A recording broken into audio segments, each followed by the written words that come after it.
जी sir, अब visible जी sir. अच्छा जी, तो हम जो है ना वो ये डिस्कस ये कर रहे थे कि जो एकेडेमिया में हम जिसको इंटीग्रिटी कहते हैं वो क्या चीज़ है। ये कुछ चीज़ें ऐसी हैं जो मैंने लिखी है, जो मैंने समझा है। आप बताइए इसमें कोई चीज़ मिसिंग है?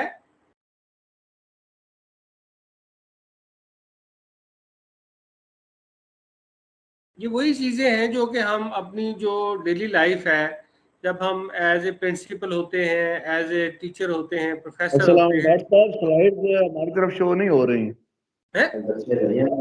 स्लाइड शो नहीं हो रही सर। बस अब काफी आ लोग गई, अब शो हो गई। अब शो हो गई जी, अब हो गई। शुक्रिया जी। तो इसमें आप बताइए कोई और चीज़ आपके ख्याल में जिसको हम जो है वो ऐड कर सकते हैं एकेडमिक इंटीग्रिटी में। यही चीज़ें हैं या कुछ और भी हैं?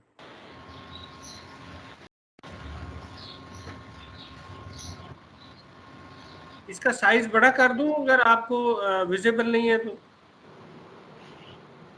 बड़ा कर दें सर, साइज बेहतर हो जाए। बड़ा कर। हाँ जी, बड़ा कर।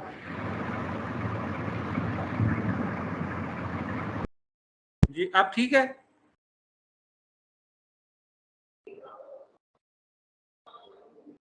जी, अच्छा, अब बड़ा इसके हो बाद सकता है तो फिर आसानी हो जाएगी। जी बेटा ये काफी तो नहीं होती कि ये देख। अब इसके अंदर जो एक और इम्पॉर्टेंट चीज़ है, जब आपने देखा इसमें कि हमें जो है ना वो एक्सपेक्ट ये किया जाता है कि हमें जो है ना वो कोई एकेडमिक मिसकंडक्ट नहीं करना, और डिसऑनेस्टी नहीं करनी, चीटिंग नहीं करनी, प्लेजरिज्म नहीं करना, और ना हमने करने देना है।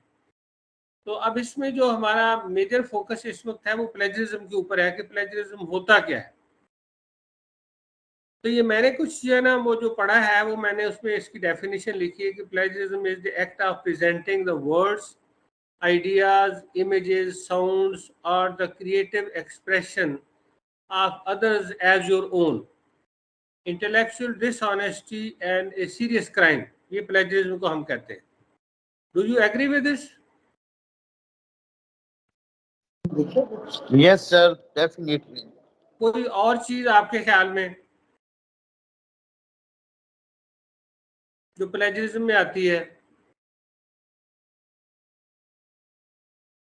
नहीं है तो फिर ये एक मैंने ज्यादा कॉम्प्रिहेंसिव लिखी है।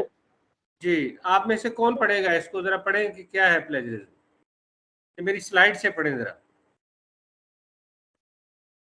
नो जी, गुलाम रसूल साहब आप पढ़ें या कोई और?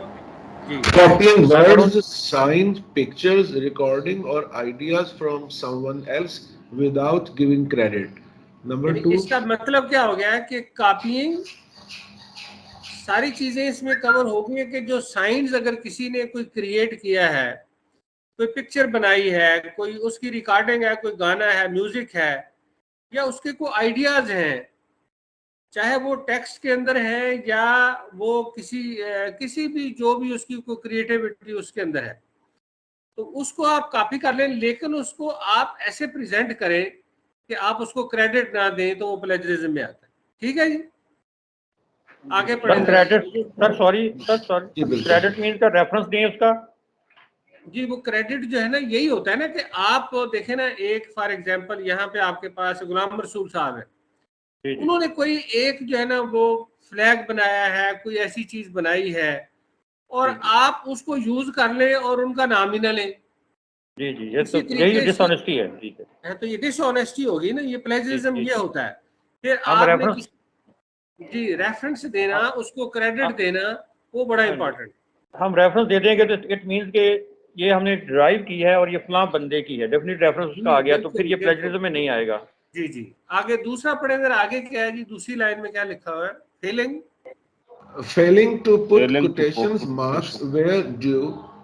हाँ जी, ये भी प्लेजरिज्म में आता है। तीसरा क्या है जी? Giving incorrect information about the source. ठीक है।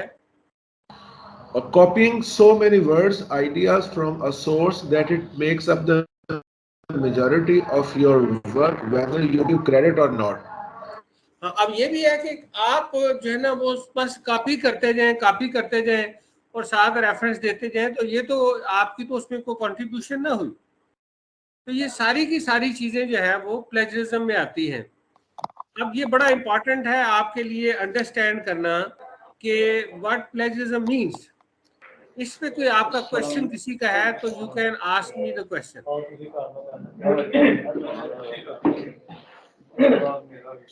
जी, एनी क्वेश्चन? सर इसमें ये है कि ये जो आइडियाज का आपने लिखा है कि आइडियाज को भी दूसरे के आइडियाज को खुद प्रेजेंट करना, ये भी प्लेजरिज्म में आता है। इसकी जरा वजाहत करें, मेरे ख्याल में ये थोड़ा सा आइडिया ये है कि देखिए बात मैं आपको बताता हूँ ना, आपने एक को आर्टिकल लिखा है, उसके अंदर आपने को आइडिया प्रेजेंट किए हैं, मैं उसको पढ़ लेता हूँ, पढ़ने के बाद मैं उसको जो है ना वो अपनी तरफ से प्रेजेंट करता हूँ कि ये मेरे आइडियाज हैं, तो डिसऑनेस्टी तो हुई ना। हाँ, फिर ये है कि अपनी तरफ से उसको कह दें, उस आइडिया को पढ़ के फिर अपनी तरफ मंसूब कर दें, नहीं ये मेरा आइडिया। हाँ, तो ये डिसऑनेस्टी मेरा है आइडिया, ना। हाँ ये डिसऑनेस्टी है, आइडिया किसी और का और। देखिए होता ये है कि अभी मैं जब पिछले सेशन कर रहा था तो उसमें कई जो आपके टीचर्स हैं वो कह रहे थे जी कि मैंने आइडिया एक शेयर किया एक मीटिंग के अंदर कि ये होना चाहिए, इस तरह इनोवेशन होनी चाहिए। तो मेरी जो बॉस है उसने जनाब नेक्स्ट मीटिंग में ये प्रेजेंट कर दिया कि ये मेरा आइडिया है, ठीक है। तो ये डिसऑनेस्टी होती है ना। ये कहने में क्या हर्ज है कि जी ये मेरी जो फलां असिस्टेंट प्रोफेसर है या फलां मेरा एसोसिएट प्रोफेसर है उसने ये आइडिया प्रेजेंट किया है और ये बहुत अच्छा है, तो ये कह देने में क्या हर्ज है। आपको भी क्रेडिट मिल जाएगा, उसको भी क्रेडिट मिल जाएगा। और ये बेसिकली अगर आप देखें तो इसमें एक लफ्ज है जिसको हम कहते हैं ऑनेस्ट होना। तो ऑनेस्ट का मतलब ये है कि आपने किसी किस्म की कोई चीटिंग नहीं करनी। तो इज इट क्लियर के जो प्लेजरिज्म है वो क्या होता है? चले लेकिन हम सर आगे। एक गुजारिश, एक छोटी सी गुजारिश इस ज़मन में सर करना चाह रहा था, इमरान भावलपुर से। जी इमरान साहब। सर गुजारिश ये कि बाज़ औक़ात ना हम कोई चीज़ जैसे लिखते हैं उसमें कुछ साइंटिफिक टर्म्स हैं या उनकी डेफिनेशंस हैं या एग्जांपल्स हैं, वो तो ऑलमोस्ट सेम ही होती हैं, तो वो तो प्लेजरिज्म के जद में नहीं आएगी ऐसी चीज़ें अगर ऐसा हो जाए। उसका जो है ना मैं आगे आके जाके बताऊंगा कि उनको कैसे देना है। वो साइंटिफिक टर्म्स ऐसी हैं जो कि आप कहीं ना कहीं से लेते तो है ना। आप किसी डिक्शनरी से पढ़ते हैं, किसी आर्टिकल से पढ़ते हैं, किसी थीसिस से पढ़ते हैं, तो उसका रेफरेंस दे देना है उसमें तो कोई ऐसी बात नहीं है। अब पाकिस्तान 1947 में आजाद हुआ था, इसका रेफरेंस देने की जरूरत नहीं है, ये एक यूनिवर्सल ट्रुथ है, इसमें कोई ऐसी चीज नहीं है, ठीक है ना। कुछ ऐसी चीजें हैं जो कि यूनिवर्सल ट्रुथ होती हैं, उनको देने की जरूरत नहीं होती। लेकिन अगर आप कहीं से ले लेते हैं कि इस वक्त इतने कॉलेजेस हैं, इतने हमारे जो है ना वो अंडर ग्रेजुएट स्टूडेंट है, अंडर ग्रेजुएट स्टूडेंट है, तो ये कहीं ना कहीं से तो पढ़ेंगे ना आप, तो जहां से आप पढ़ेंगे वहां पर दे लेंगे। साइंटिफिक भी जो चीजें हैं जो कि ऑलरेडी एस्टेब्लिश्ड है उनका रेफरेंस देने की जरूरत नहीं होती। लेकिन अगर आप किसी सोर्स को यूज करते हैं, वहां से वो लेते हैं, तो उनका रेफरेंस देने में कोई हर्ज नहीं। जी बहुत शुक्रिया सर।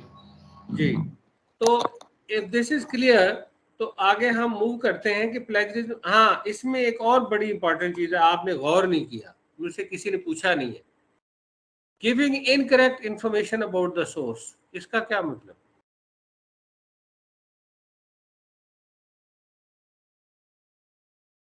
आप आर्टिकल लिख रहे हैं, आपको थीसिस लिख रहे हैं, आप उसमें इंफॉर्मेशन दे देते हैं कि मतलब है ना रेफरेंस दे देते हैं किसी ऐसे जर्नल का, किसी ऐसी किताब का जिसका कोई वजूद ही नहीं है, या आथर का नाम ही गलत दे देते हैं, उस तक तो कोई पहुंच ही नहीं सकेगा। ये प्लेजरिज्म है कि नहीं?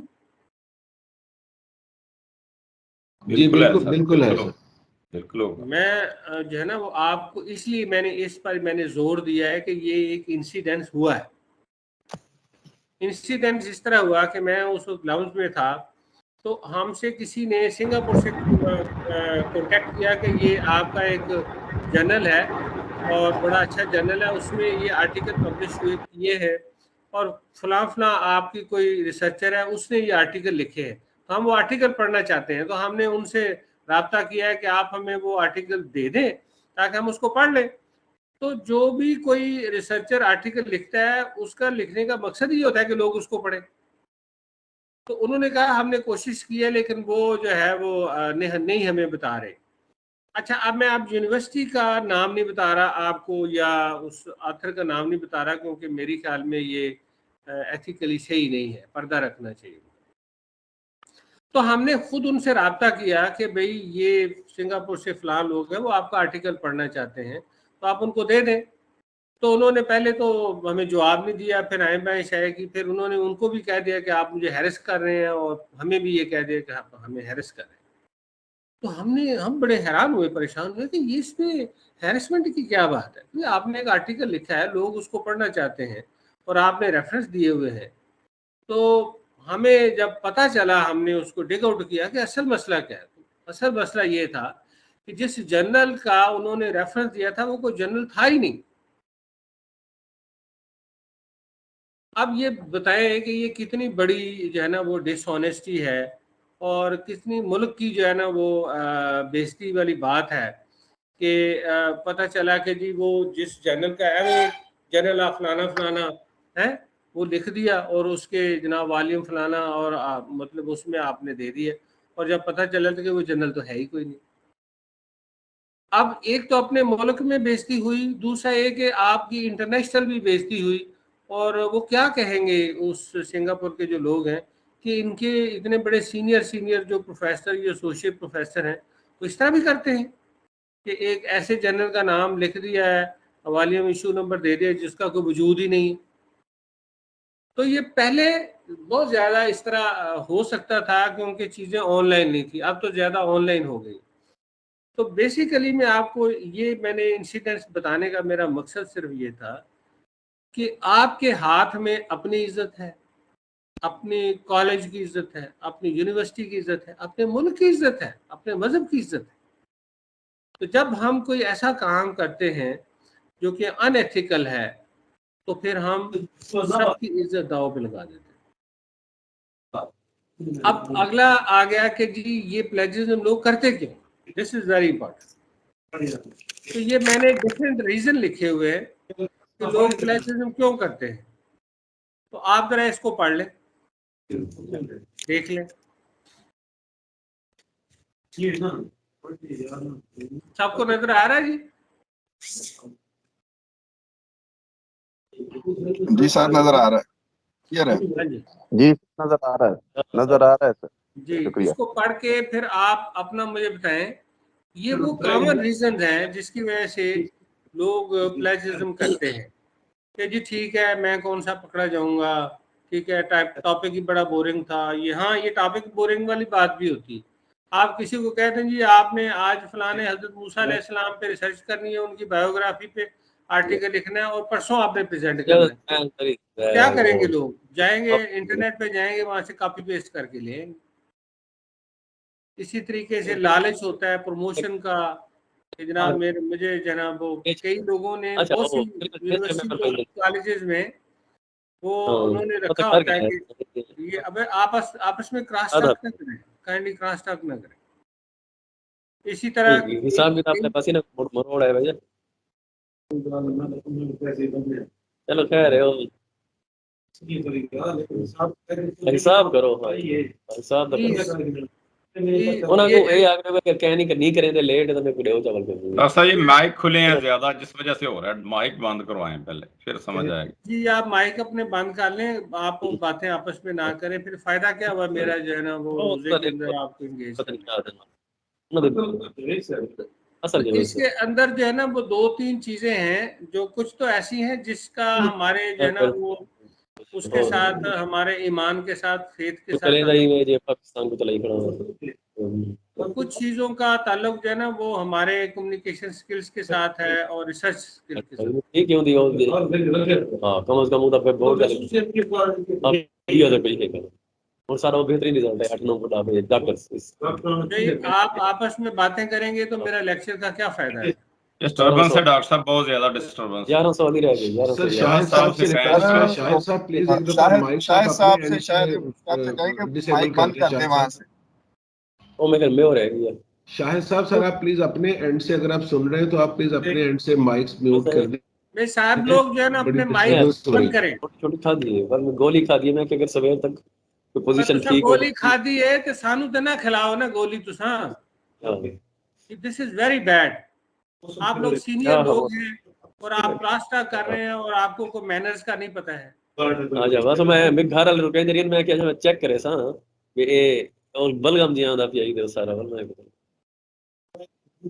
This is very bad.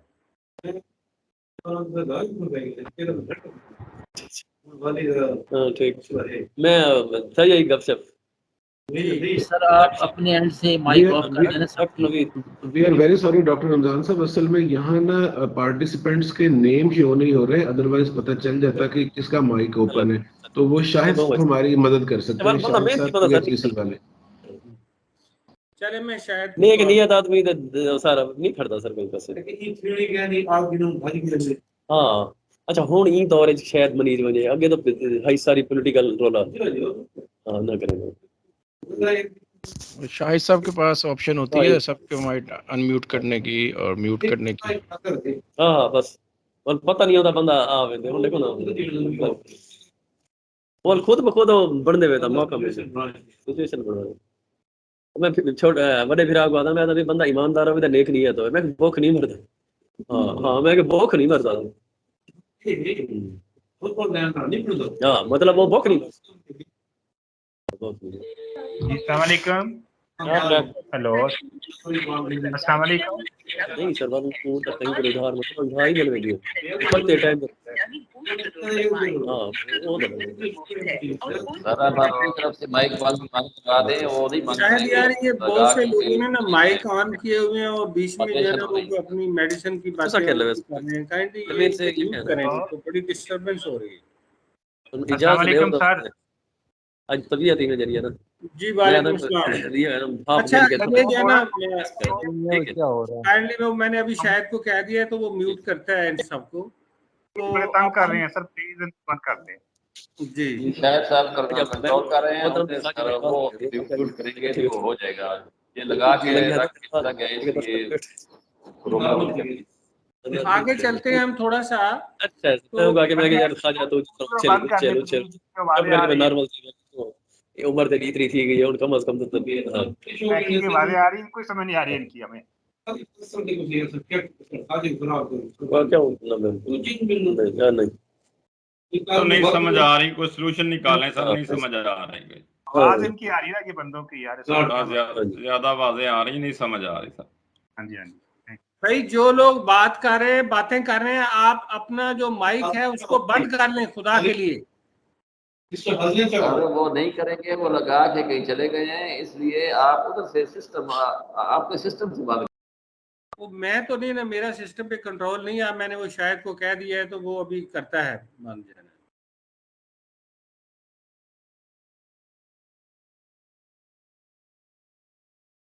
चले आप कोई आवाजें लगता है आना बंद हो गई हैं तो अब हम शुरू करते हैं।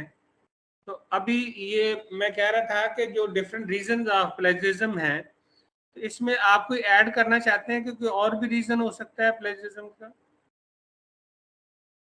एनीवन फ्रॉम यू जो कोई फिर मेरे साथ शेयर करना चाहता है वो अपना माइक जो है ना वो ऑन कर ले अनम्यूट कर ले और मुझे क्वेश्चन का जवाब दे। सर ये बुनियादी तौर पे तो ये शॉर्टकट ही हमारे यहाँ होता है कि प्लेजरिज्म तभी करते हैं कि कम वक्त के अंदर हमारी रिसर्च जो है वो हमारे नाम से मंसूब हो जाए। एक रीजन ये हो सकती है। एक तो यही वजह है ज्यादातर। इसमें अगर आप गौर करें ना तो ये जो स्लाइड है इसमें मैंने तो थोड़ी कॉमन चीजें लिखी हैं लेकिन जो दो है वो बड़ी इंपॉर्टेंट है। बाकियों सबका हमारे ईमान के साथ ताल्लुक है लेकिन जो दो हैं वो ऐसी हैं जो कि स्किल इन्हेंस करने से वो ठीक हो सकती हैं। एक उसमें है पुअर रिसर्च स्किल्स और दूसरी है पुअर कम्युनिकेशन स्किल्स। अब मैंने भी जब ये हमने 2008 में पहले ये स्टडी की थी पाकिस्तान में एम्पिरिकल रिसर्च मैंने की थी तो उस वक्त लोगों को पता नहीं होता था प्लेजरिज्म क्या है तो हमने पूछा तो उन्हें पता ही नहीं होता था। तो मेजर जो रीज़न हमने उस वक्त देखे थे वो ये था कि लोगों की ना इंग्लिश में चूँकि आर्टिकल लिखने होते हैं और वो रिव्यू के लिए बाहर जाते हैं तो वो क्या करते थे कि अपनी उसको कवर करने के लिए ना कॉपी पेस्ट कर देते। तो हम we are not an English bar society, हमारा सबसे बड़ा एक मसला ये भी है। तो उसके भी हल हैं, मैं आगे आपको बताऊंगा कि उसको अवॉइड कैसे किया जा सकता है। दूसरा है कि रिसर्च स्किल जो है ना वो हमारे नहीं है, कि हमें एक्चुअल एथेंटिकेटेड डाटा कहाँ से लेना है, हमने रेफरेंस कैसे देने हैं, टूल्स कैसे यूज़ करने हैं, हमने टर्निटिन को कैसे यूज़ करना है, ये चीज़ें जो है ना इसमें हम बड़े वीक। अच्छा, अब दो चीज़ें हैं इसमें प्लेजरिज्म की, अगर आप देखें तो एक होता है इंटेंशनल प्लेजरिज्म और एक अनइंटेंशनल प्लेजरिज्म। कि जफरुल्लाह साहब आप पढ़े मेरा, ये क्या होता है इंटेंशनल और अनइंटेंशनल प्लेजरिज्म? इस शालीमार कॉलेज पढ़ सकते हैं आप?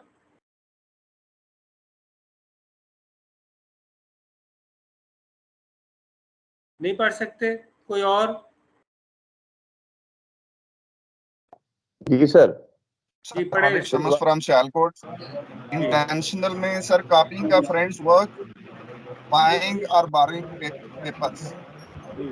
Number 2 है cutting and pasting blocks of text from electronic sources without documenting.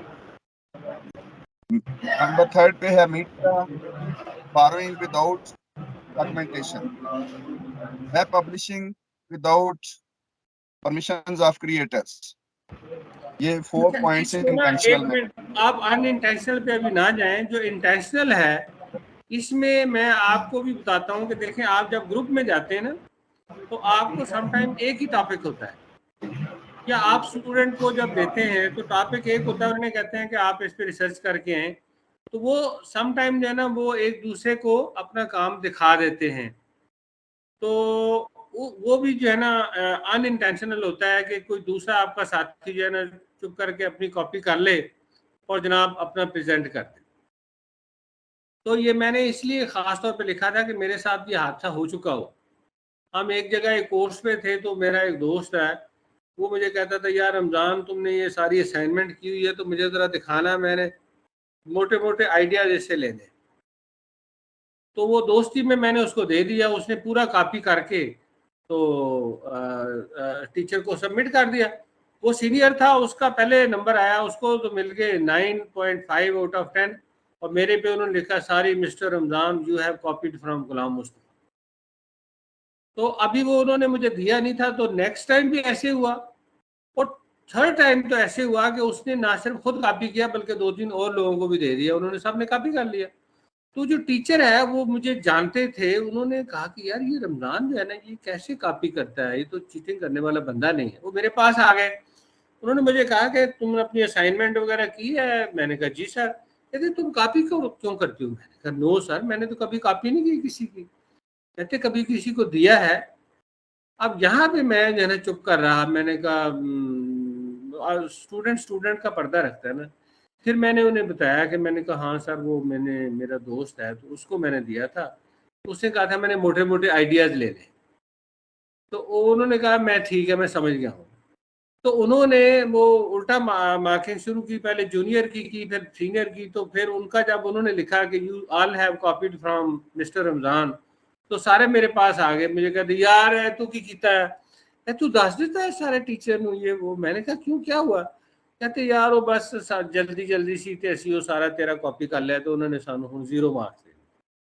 तो ये है अनइंटेंशनल प्लेजरिज्म, लेकिन है बहरहाल ये प्लेजरिज्म। इसी तरीके से जो है ना वो आप आजकल सॉफ्टवेयर भी आ गए हैं, उसमें भी लोग करते हैं। तो अनइंटेंशनल प्लेजरिज्म जो है ना वो उसकी आप ये जो इंटेंशनल प्लेजरिज्म है इसमें तो हम सब ने पढ़ लिया है कि ये डिसऑनेस्टी होती है, ये नहीं करनी चाहिए, ये बहुत नुकसानदेह चीज़ है। तो जिस चीज़ को आगे मैंने एड्रेस करना है वो ये 4 चीज़ें जो मैंने नीचे लिखी हुई हैं। अनइंटेंशनल प्लेजरिज्म अभी कौन पढ़ रहे थे? अभी कोई स्लाइड पढ़ रहे थे? सियालकोट से किसी ने पढ़ा था? ये शमस अली साहब आप पढ़ सकते हैं? जी सर। अनइंटेंशनल में सर केयरलेस पैराफ्रेजिंग है number 1, number 2 poor documentation, number 3 quoting excessively, और नंबर 4 पे है failure to use your own voice. ये वो है अनइंटेंशनल प्लेजरिज्म है। और हम क्या कर सकते हैं कि हम ऐसी चीज़ों को एड्रेस कर सकते हैं जो अनइंटेंशनल होती है। तो उसके अंदर जो है ना वो वाइट प्लेजरिज्म ये 4 चीजें मैंने आइडेंटिटी। एक तो ये है कि जब हम किसी की कोई चीज उठाते हैं एज इट इज उठाते हैं और अपने वो थीसिस में, अपने आर्टिकल में, अपने असाइनमेंट में जब लिखते हैं तो हम उसको कोटेशन मार्क्स के अंदर देते हैं, उसका भी रेफरेंस देना होता है। दूसरा ये कि हमें कोई ऐसे वर्ड्स बड़े इंपॉर्टेंट होते हैं, अभी दोस्त को पैराफ्रेजिंग करते हैं। फिर उसके बाद ये आइडियाज होते हैं, आपने 2 किताबें पढ़ी थी, उसके आइडियाज लेके उसको समराइज करते हैं अपने अल्फाज के अंदर। और चौथा है कि आपने रेफरेंसेस देने होते हैं, और रेफरेंसेस कैसे देने होते हैं। अब मैं इसमें कुछ 4 आगे 5 ये चीजें मैं बताऊंगा, इसमें एक्सरसाइजेज भी हैं, तो आपने इसको समझना भी है, करना भी है। अब ये कौन पढ़ेगा कि कोटेशन क्या होती है और कैसे दी जाती है? निकल Quotations are the exact words or any other contribution of an author copied directly from a source, word for word exactly. Quotations must be cited. अगर को फीमेल You? Yes, sir. जी ठीक है, ठीक है, ठीक। यूज कब कोटेशन यूज करनी चाहिए भी पढ़े आगे। Use quotation when you want to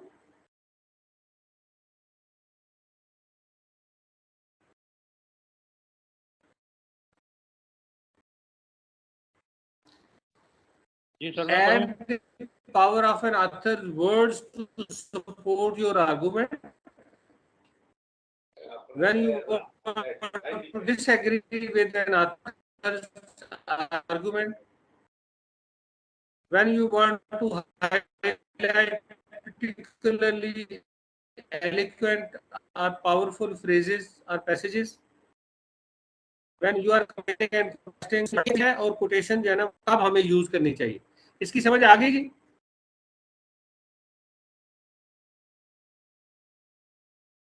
आपका रिस्पांस नहीं आ रहा मुझे। सर आप एक्सप्लेन करवा दें जी।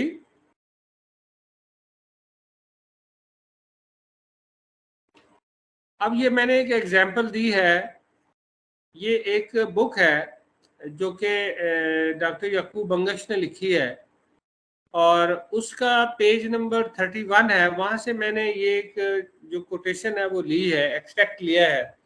तो आप देखेंगे मैंने उसको किस तरह इन्वर्टेड कामास के अंदर मैंने उसको क्लोज किया हुआ है और साथ पूरा रेफरेंस दिया है कि वो बुक का जो ऑथर है उसका नाम क्या है, वो कब पब्लिश हुई है, 2015 में हुई है और पेज नंबर 31 से लिया। और नीचे पूरा जो है बुक का मैंने रेफरेंस दिया है कि ये बुक जो है उसका ऑथर कौन है, पूरा टाइटल क्या है बुक का और कौन उसका पब्लिशर है। तो ये तरीका होता है कि आपने टेक्स्ट के अंदर भी कोटेशन मार्क्स देने हैं और साथ नीचे एंड पे आपने बिब्लियोग्राफी देनी है। ठीक है जी, समझ आ गई आपको? मेरी आवाज आ रही है सबको? हेलो, आ रही है, आ रही है। जी सर आ रही है। नहीं आ रही? अच्छा आ रही है जी सर, क्लियर है, ठीक है जी, जवाब आ रही दिया है करें सर। जी।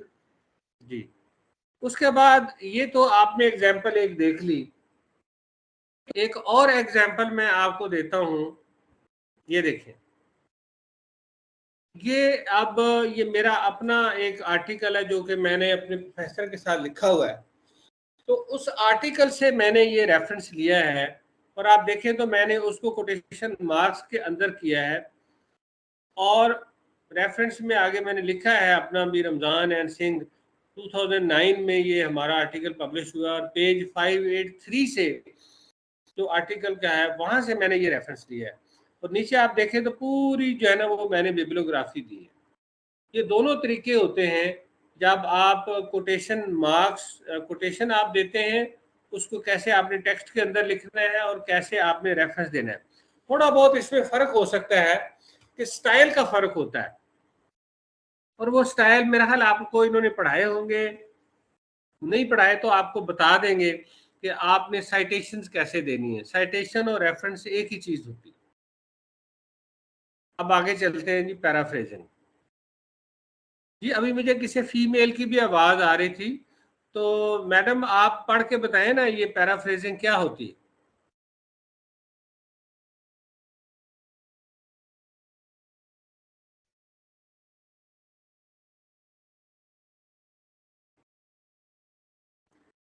कोई एनीवन, चलें कोई और पढ़े कोई।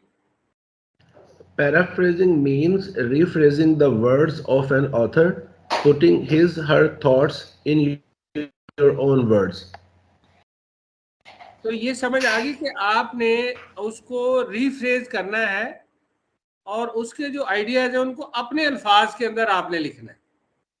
जी आगे क्या है जी, When you paraphrase, you rework the source ideas, words, phrases, and sentences structures with your own. Very good. Like quotations, paraphrased material must be followed with in-text documentation and cited on your references. तो कब paraphrase करना चाहिए? When you plan to use information on your note cards and wish to avoid plagiarizing, you want to avoid overusing quotations. And you want to use your own voice to present information. तो ये है एक बहुत अच्छा तरीका है, ख़ास तौर पे हम चूँकि इंग्लिश बॉर्न सोसाइटी हमारी नहीं है, तो हमें बजाय इसके कि हम प्लेजरिज्म करें, हम उसको पैराफ्रेजिंग करते हैं। तो ये मैंने लिखा है कि पैराफ्रेजिंग क्या होती है। अब इसकी ना आगे एग्जांपल्स भी हैं जी। ये एक ओरिजिनल सोर्स है जहां से मैंने ये एक कोटेशन ली है, तो इसको कौन पढ़ेगा जी? पढ़े जरा, शाबाश। कोई लाहौर डिवीजन से हैं? Anyone from Lahore division? जी पढ़े जी जरा, ये क्या होता है? जी मैं पढ़ लेती हूँ। ओरिजिनल सोर्स है, business communication is increasingly taking place internationally in all countries, among all peoples, and across all cultures. An awareness of other cultures, of their languages, customs, experiences, and perceptions, as well as an awareness of the way in which other people conduct their business, are now essential ingredients of business communication. Amreen Aziz from Bhavannagar. अब ये जो है, अगर आप देखें मेरी बहन, तो ये जो एक ओरिजिनल सोर्स है, अब वहाँ पे चेज का ये है आर्टिकल है या उसकी बुक है, उसके पेज नंबर 59 से ये लिया गया है। अब आपने पढ़ा है कि पैराफ्रेजिंग कैसे की जाती है। अब मेरी ख्वाहिश ये है कि आप सारे इसको पैराफ्रेज करें। मैं फिर जो है ना वो आपका कंपटीशन कराऊंगा और डिवीजन वाइज कंपटीशन होएगा, देखेंगे कौन जो है ना अच्छा पैराफ्रेज करता है। तो यू हैव 5 मिनट्स। इस वक्त 10:46 हो गए हैं, तो हम 10 जो है ना वो 51 के ऊपर फिर मैं आपसे पूछूं। जो कुछ आपने किया है वो डिवीजन वाइज मुझे ज़रा इसका जवाब देंगे। तो मिस अमरीन अजीज, आप जो है ना वो इसको देखेंगी कि इनमें से किस डिवीजन के जो लोग हैं उन्होंने बेहतर पैराफ्रेज किया है। ठीक है जी, तो बताइए जी, आप कोई पिंडी डिवीजन से कोई है तो वो बताएं उन्होंने किस तरह इसको पैराफ्रेज किया है।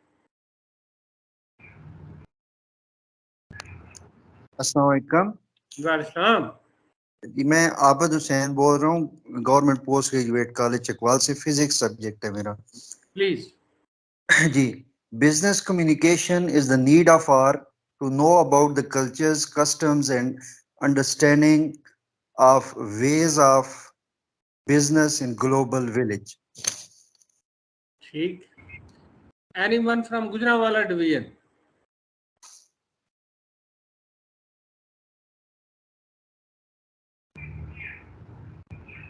अस्सलाम वालेकुम सर. जी वालेकुम, जोर से बोले जरा. सर प्रोफेसर तारिक बोल रहा हूँ रावलपिंडी डिवीजन से. जी sir. Business communication is happening at international level gradually. This business interaction of information is going on among all nation states and cultures. This is called economic globalization, and that is the main ingredient of this business communication. ठीक. जी, anyone from Gujranwala division ji?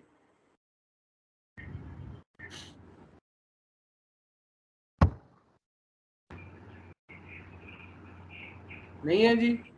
Sargodha division.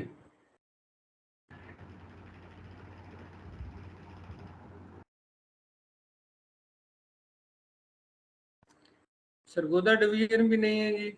Sahiwal division.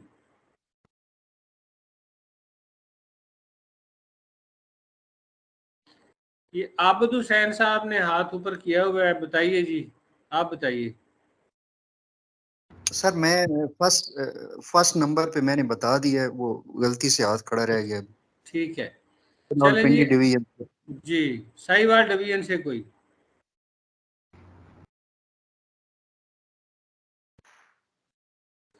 जी, कोई नहीं है. Multan division.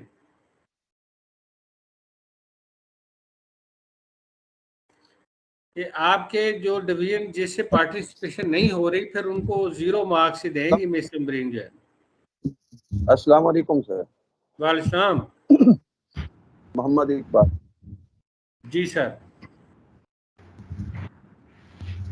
Business relates to an understanding regarding culture, experiences, perceptions of the people of other parts of the world.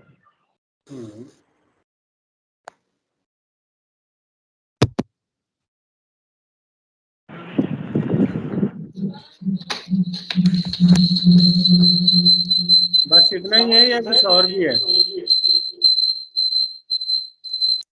जी, और इसके अलावा और कोई Lahore division से?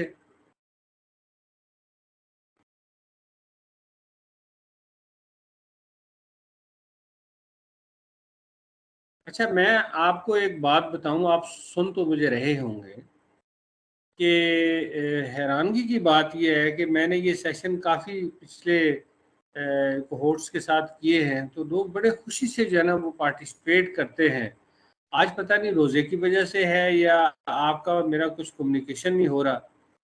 तो मैं असल में ना उस तरह का बंदा नहीं हूँ कि एक बस लेक्चर है वो बस करके चला जाऊँ. आई वुड लाइक कि जी आप उसमें से सही लर्न करें, पार्टिसिपेट करें, और आपको कोई अंडरस्टैंडिंग हो, कुछ मैं आपसे सीखूं, कुछ हम आपस में एक दूसरे के साथ सीखें. तो पार्टिसिपेशन बड़ी इम्पॉर्टेंट होती है, इंगेजमेंट जो है ना बड़ी इम्पॉर्टेंट होती है. अब आप सामने सामने तो बैठे हुए नहीं हैं क्योंकि इंटरनेट है, तो मैं इस तरह ही आपको रिक्वेस्ट कर सकता हूं कि आप इसमें पार्टिसिपेट करें. और किसी ने कुछ किया है तो मुझे बता दें, नहीं तो फिर आगे चलते हैं.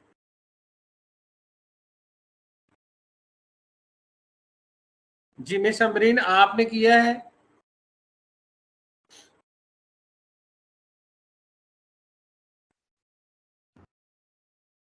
Sir Malik Shams from Gujranwala division.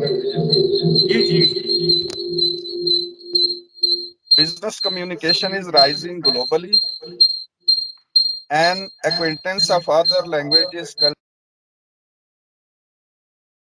Participant एक एक करके इंटरेक्ट करें और बाकी लोग अपना माइक म्यूट रखें. जी. आपकी आवाज सही नहीं आ रही, आपके टेलीफोन का मसला है. जी, और इसके अलावा कोई? Sir Shahid Beg from Lahore. जी Shahid sahab. Communication is going on globally in all regions of the world. We are becoming aware of the ways of life and trends of the business in other parts of the world. ठीक है, चले आपने हर एक ने जो है ना वो कोशिश किया। दूसरी बात ये कि जो आप इवन जो पैराफ्रेज करेंगे उसके अंदर भी जो नीचे रेफरेंस दिया है ये आपने जरूर देना है, ठीक है। तो एक जो है ना वो ये अगर आप जो है ना वो सर मेरी आवाज आ रही है? अब इसको देखें जरा, ये अभी ये जो है ये ओरिजिनल सोर्स है ऊपर, और नीचे जो है ना उसको पैराफ्रेज किया गया है। तो इसको देखें तो बात वही है जो आपने भी की है, लेकिन जो इसमें मैंने लिखा है कि the importance of understanding the tradition, languages, perceptions and the manner in which people of other cultures conduct their business should never be under estimated and is a crucial component of business communication. तो वो जो chase है चूंकि उससे लिया गया है तो पैराफ्रेज करते वक्त भी मैंने उसका रेफरेंस दिया हुआ है।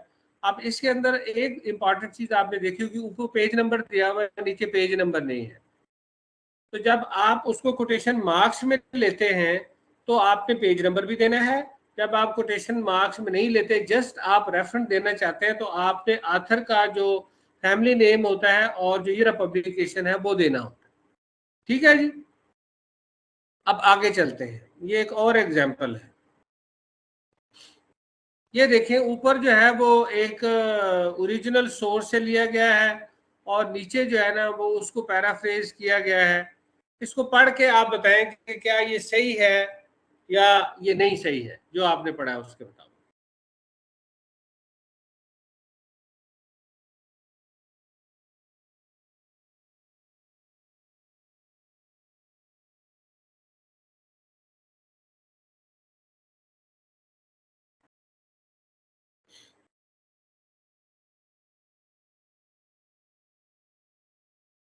देख लिया जी साहब ने। आप जो कहते हैं ठीक है वो मुझे बता दें कि जी ये ठीक है। पहले वो लोग जो समझते हैं कि ये नीचे जो पैराफ्रेज किया गया ये ठीक है।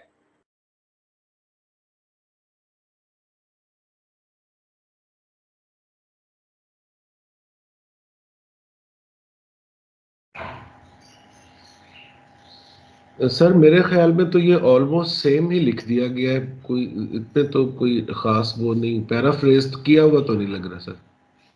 पैराफ्रेज नहीं किया हुआ लग रहा। अच्छा, और कोई?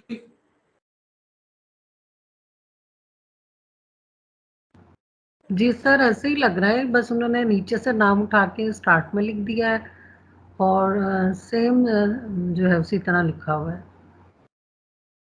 चले अच्छी बात है कि आप दोनों ने इस चीज को पकड़ लिया है कि ये कोई पैराफ्रेजिंग नहीं है, ये बेसिकली इसी को कॉपी पेस्ट कहते हैं कि वो जो नीचे वाला रेफरेंस था उसको शुरू में देख दिया है और सिर्फ रोट दैट लिख दिया है, बाकी सारे का सारा वही है, कोई लफ्ज इसमें जो है ना वो चेंज नहीं किया गया,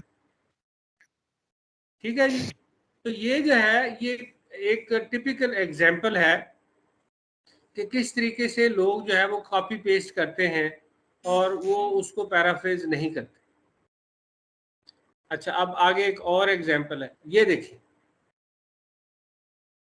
इसको पढ़ के बताएं कि ये ठीक है या ये ठीक नहीं है।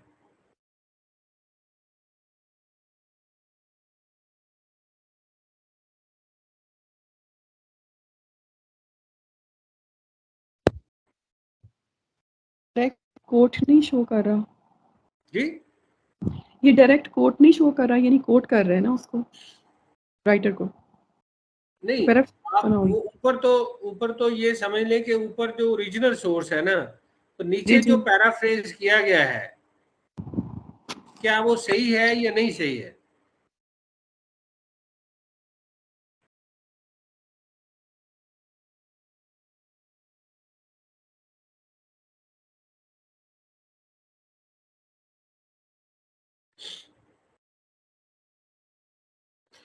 जी, एनी कमेंट्स? मिस खाला मकबूल, बताइए कि ये जो नीचे पैराफ्रेज किया गया है ये ठीक है या नहीं ठीक है। अस्सलाम वालेकुम सर। जी वालेकुम। ठीक है सर, ठीक है। सर प्रायर लेकिन कोड शो किया गया ना, उसमें उन्होंने डायरेक्ट उसको कोड कर दिया ऑलमोस्ट। नहीं, कहाँ कोड कर दिया है? देखिए ऊपर से कुछ जो फ्रेजेस हैं वो तो नीचे यूज हुए हैं, लेकिन इसका सेंटेंस स्ट्रक्चर तो अपना नहीं है। सर ये अपना है, इनका अपना है इनका, यानी कि उसको डिफाइन किया गया है, जो ओरिजिनल सोर्स है उसको डिफाइन किया गया है।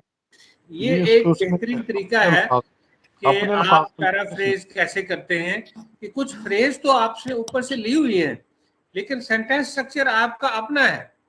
तो ये एक बेहतरीन तरीका है कि आप पैराफ्रेज करने का। वो जो पिछला था वो जस्ट आपने देखा है कि वो कॉपी पेस्ट किया हुआ था। जी वो तो वर्ड टू वर्ड था, वो बिल्कुल वर्ड टू वर्ड था। शाबाश, अब आपको समझ आ गई है कि पैराफ्रेजिंग कैसे करनी है। तो अगला जो तरीका मैंने आपको बताया था वो था समराइजिंग। समराइज कैसे करना है, ये कौन पढ़ेगा? जी मैं सुमा, आप पढ़ें। Summarizing involves putting the main ideas of one or several writers into your own words, including only the main points. ठीक है। Number 2. Summarize and are significantly shorter than the original and take a broad overview of the source material again. It is necessary to attribute summarized ideas to their original sources. Very good. अच्छा, कब summarize करना है? Summarize when you want to establish background or offer an overview of a topic. ठीक है।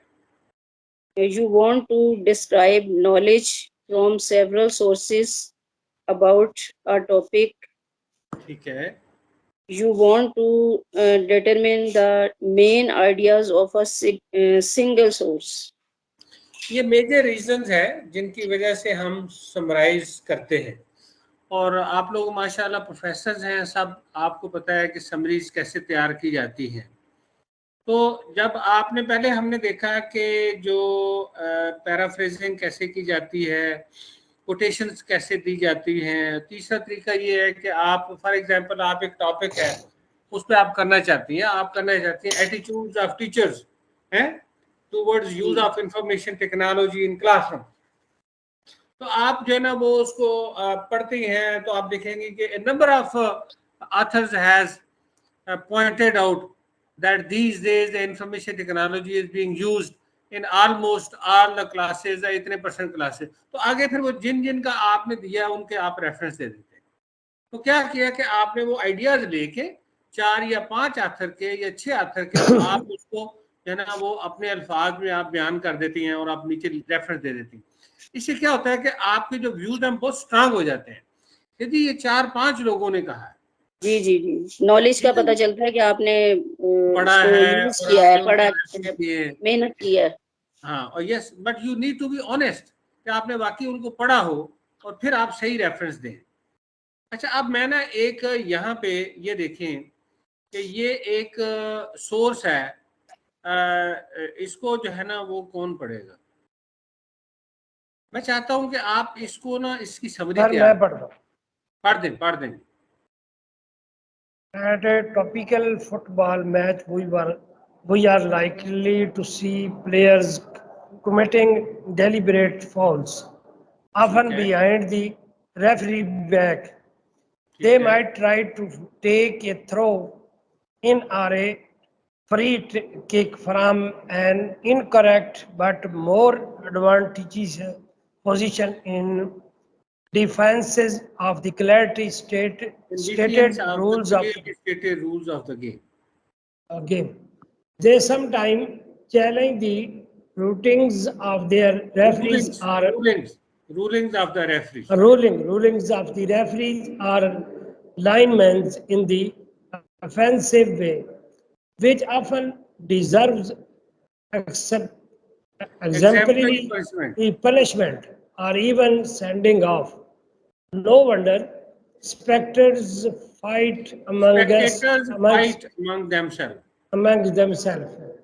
Damage stadiums or take the law into their own hand by invading the pitch in the hope of affecting the outcome of the match. Summary. अब ये एक जो है ना वो आप कह रहे हैं कि सोर्स है, उसमें ये लिखा हुआ है, तो अब आपको समझ आ गई होगी कि एक्चुअली है क्या है, इसमें क्या चीज है। तो मैं ये चाहता हूं कि आप इसकी समरी तैयार करें और जिस तरह आपने पहले पैराफ्रेज किया था उसी तरह आप इसकी समरी तैयार करें। तो फिर जो है ना वो मैं आपसे 5 मिनट आपके लिए हैं, 5 मिनट में आप समरी तैयार कर लें, अपने पास लिख लें, फिर मैं आपको कहूँगा कि आप हमें पढ़कर ये बताएं। ठीक है जी। अब आपको मैं एक बात बता दूं कि मेरी बड़ी ख्वाहिश है कि जो भी आप लोग तकरीबन कोई 100+ लोग हैं, मैं चाहता हूँ कुछ ना कुछ हमें सिखा के जाए। जी वालेकुम। प्रोफेसर तारिक बोल रहा हूँ जी, government post graduate college Chakwal से। जी प्रोफेसर साहब। Is rowdy and violent behavior of players to affect the result of the match, and this is called football hooliganism. Football hooliganism, ठीक है। Yes. जी बड़ा अच्छा। और किसी ने किया हो तो? अस्सलाम वालेकुम जी। जी वालेकुम। मैं आबिद हुसैन बोल रहा हूँ, government post graduate college Chakwal से। जी sir. In all fields of life, if someone do unlawful activities, he must be punished, even if he is socially and politically strong. ठीक है जी। Anyone else?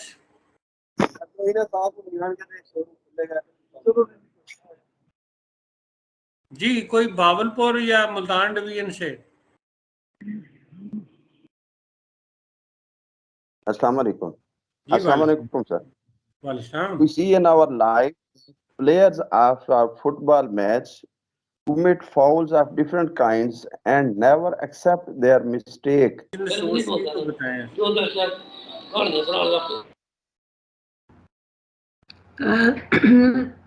Sir, during football matches, players commit fouls of different kinds, and they affect the decisions of the referee, and sometimes they affect the law and order situation of the stadium.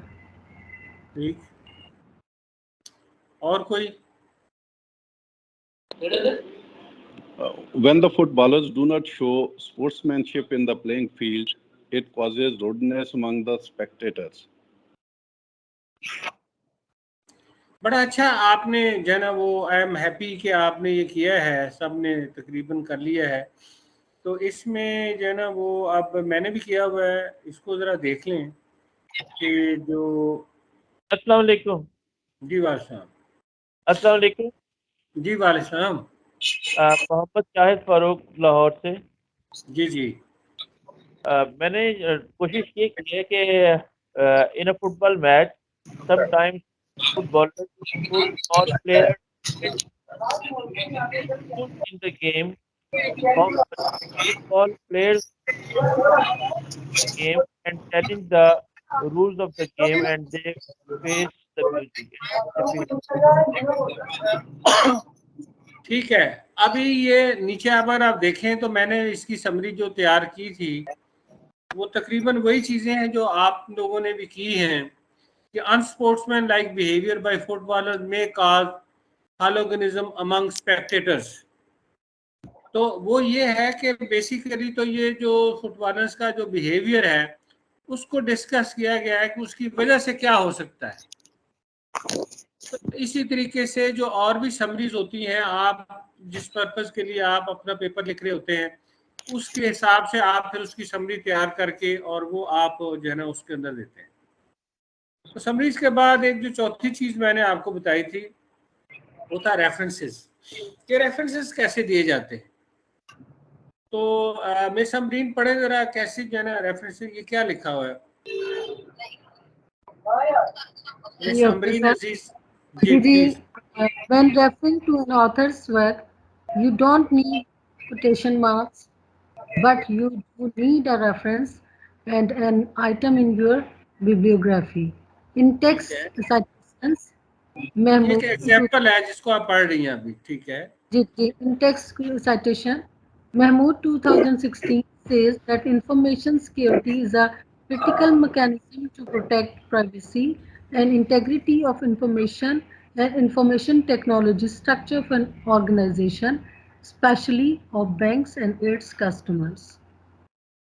तो नीचे जो है ना, अगर आप देखें तो ये आपने क्या किया है कि बेसिकली आपने टेक्स्ट के अंदर कैसे रेफरेंस देना है और नीचे आपने बिब्लियोग्राफी दे दी है पूरी कि जी। और अब ये जो बिब्लियोग्राफी के स्टाइल हैं ये डिफरेंट हो सकते हैं। क्राबियन स्टाइल भी है, IEEE स्टाइल भी है, APS स्टाइल भी है, MLA स्टाइल भी है, डिफरेंट स्टाइल्स हैं। तो आमतौर पर जो सोशल साइंसेज में होता है वो APS स्टाइल जो है वो यूज होता है। ठीक है जी, रेफरेंसेस की समझ आ गई कि रेफरेंस आपने दोनों जगह पे देना है, आपने टेक्स्ट के अंदर भी देना है और आपने एंड पे जो बिब्लियोग्राफी है उसके अंदर भी देना है। उसके बाद ये एक चीज है जो कि टर्निटिन एक सॉफ्टवेयर है जो कि यूज होता है, तो इसको जरा पढ़ेंगे आप। मदर साहब आप मुझे सुन रहे हैं?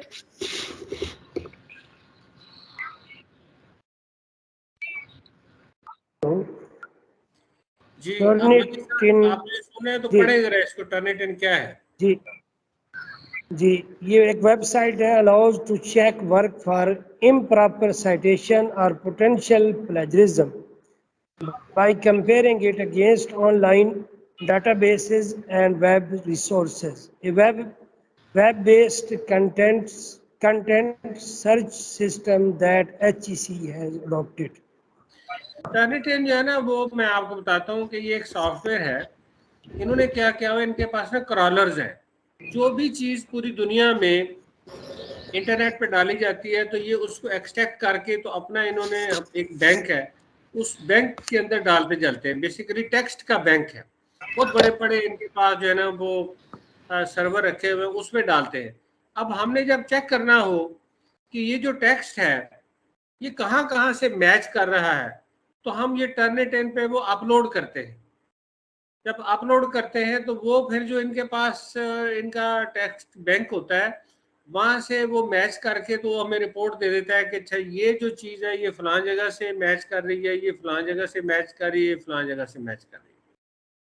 तो ये खास तौर पे ये इंग्लिश में तो बहुत अच्छा है और भी कुछ लैंग्वेजेस में है, लेकिन उर्दू में और अरेबिक में इसकी परफॉर्मेंस इतनी अच्छी नहीं है। दूसरा इसकी अपनी लिमिटेशंस भी हैं कि जो साइंटिफिक चीज़ें होती हैं उनको ये नहीं मैच कर सकता, खास तौर पे जो डायग्राम्स वगैरह होते हैं। और ये ज़्यादा जो इफेक्टिव है वो टेक्स्ट के लिए, टेक्स्ट मैचिंग के लिए ये है, टेक्स्ट का आपको बताता है।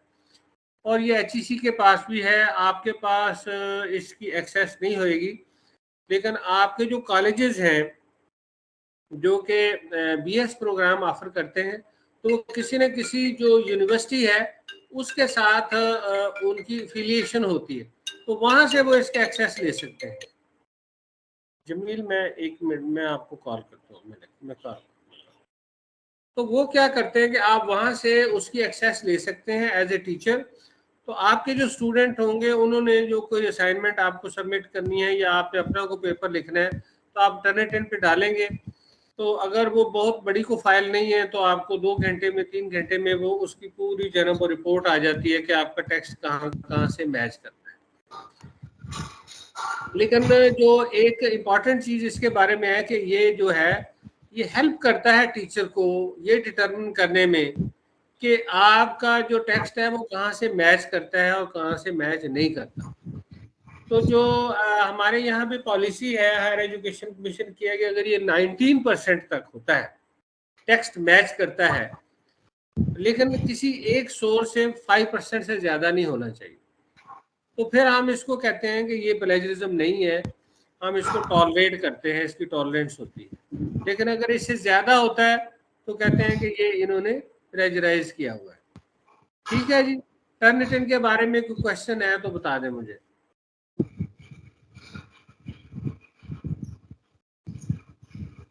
कोई नहीं है जी?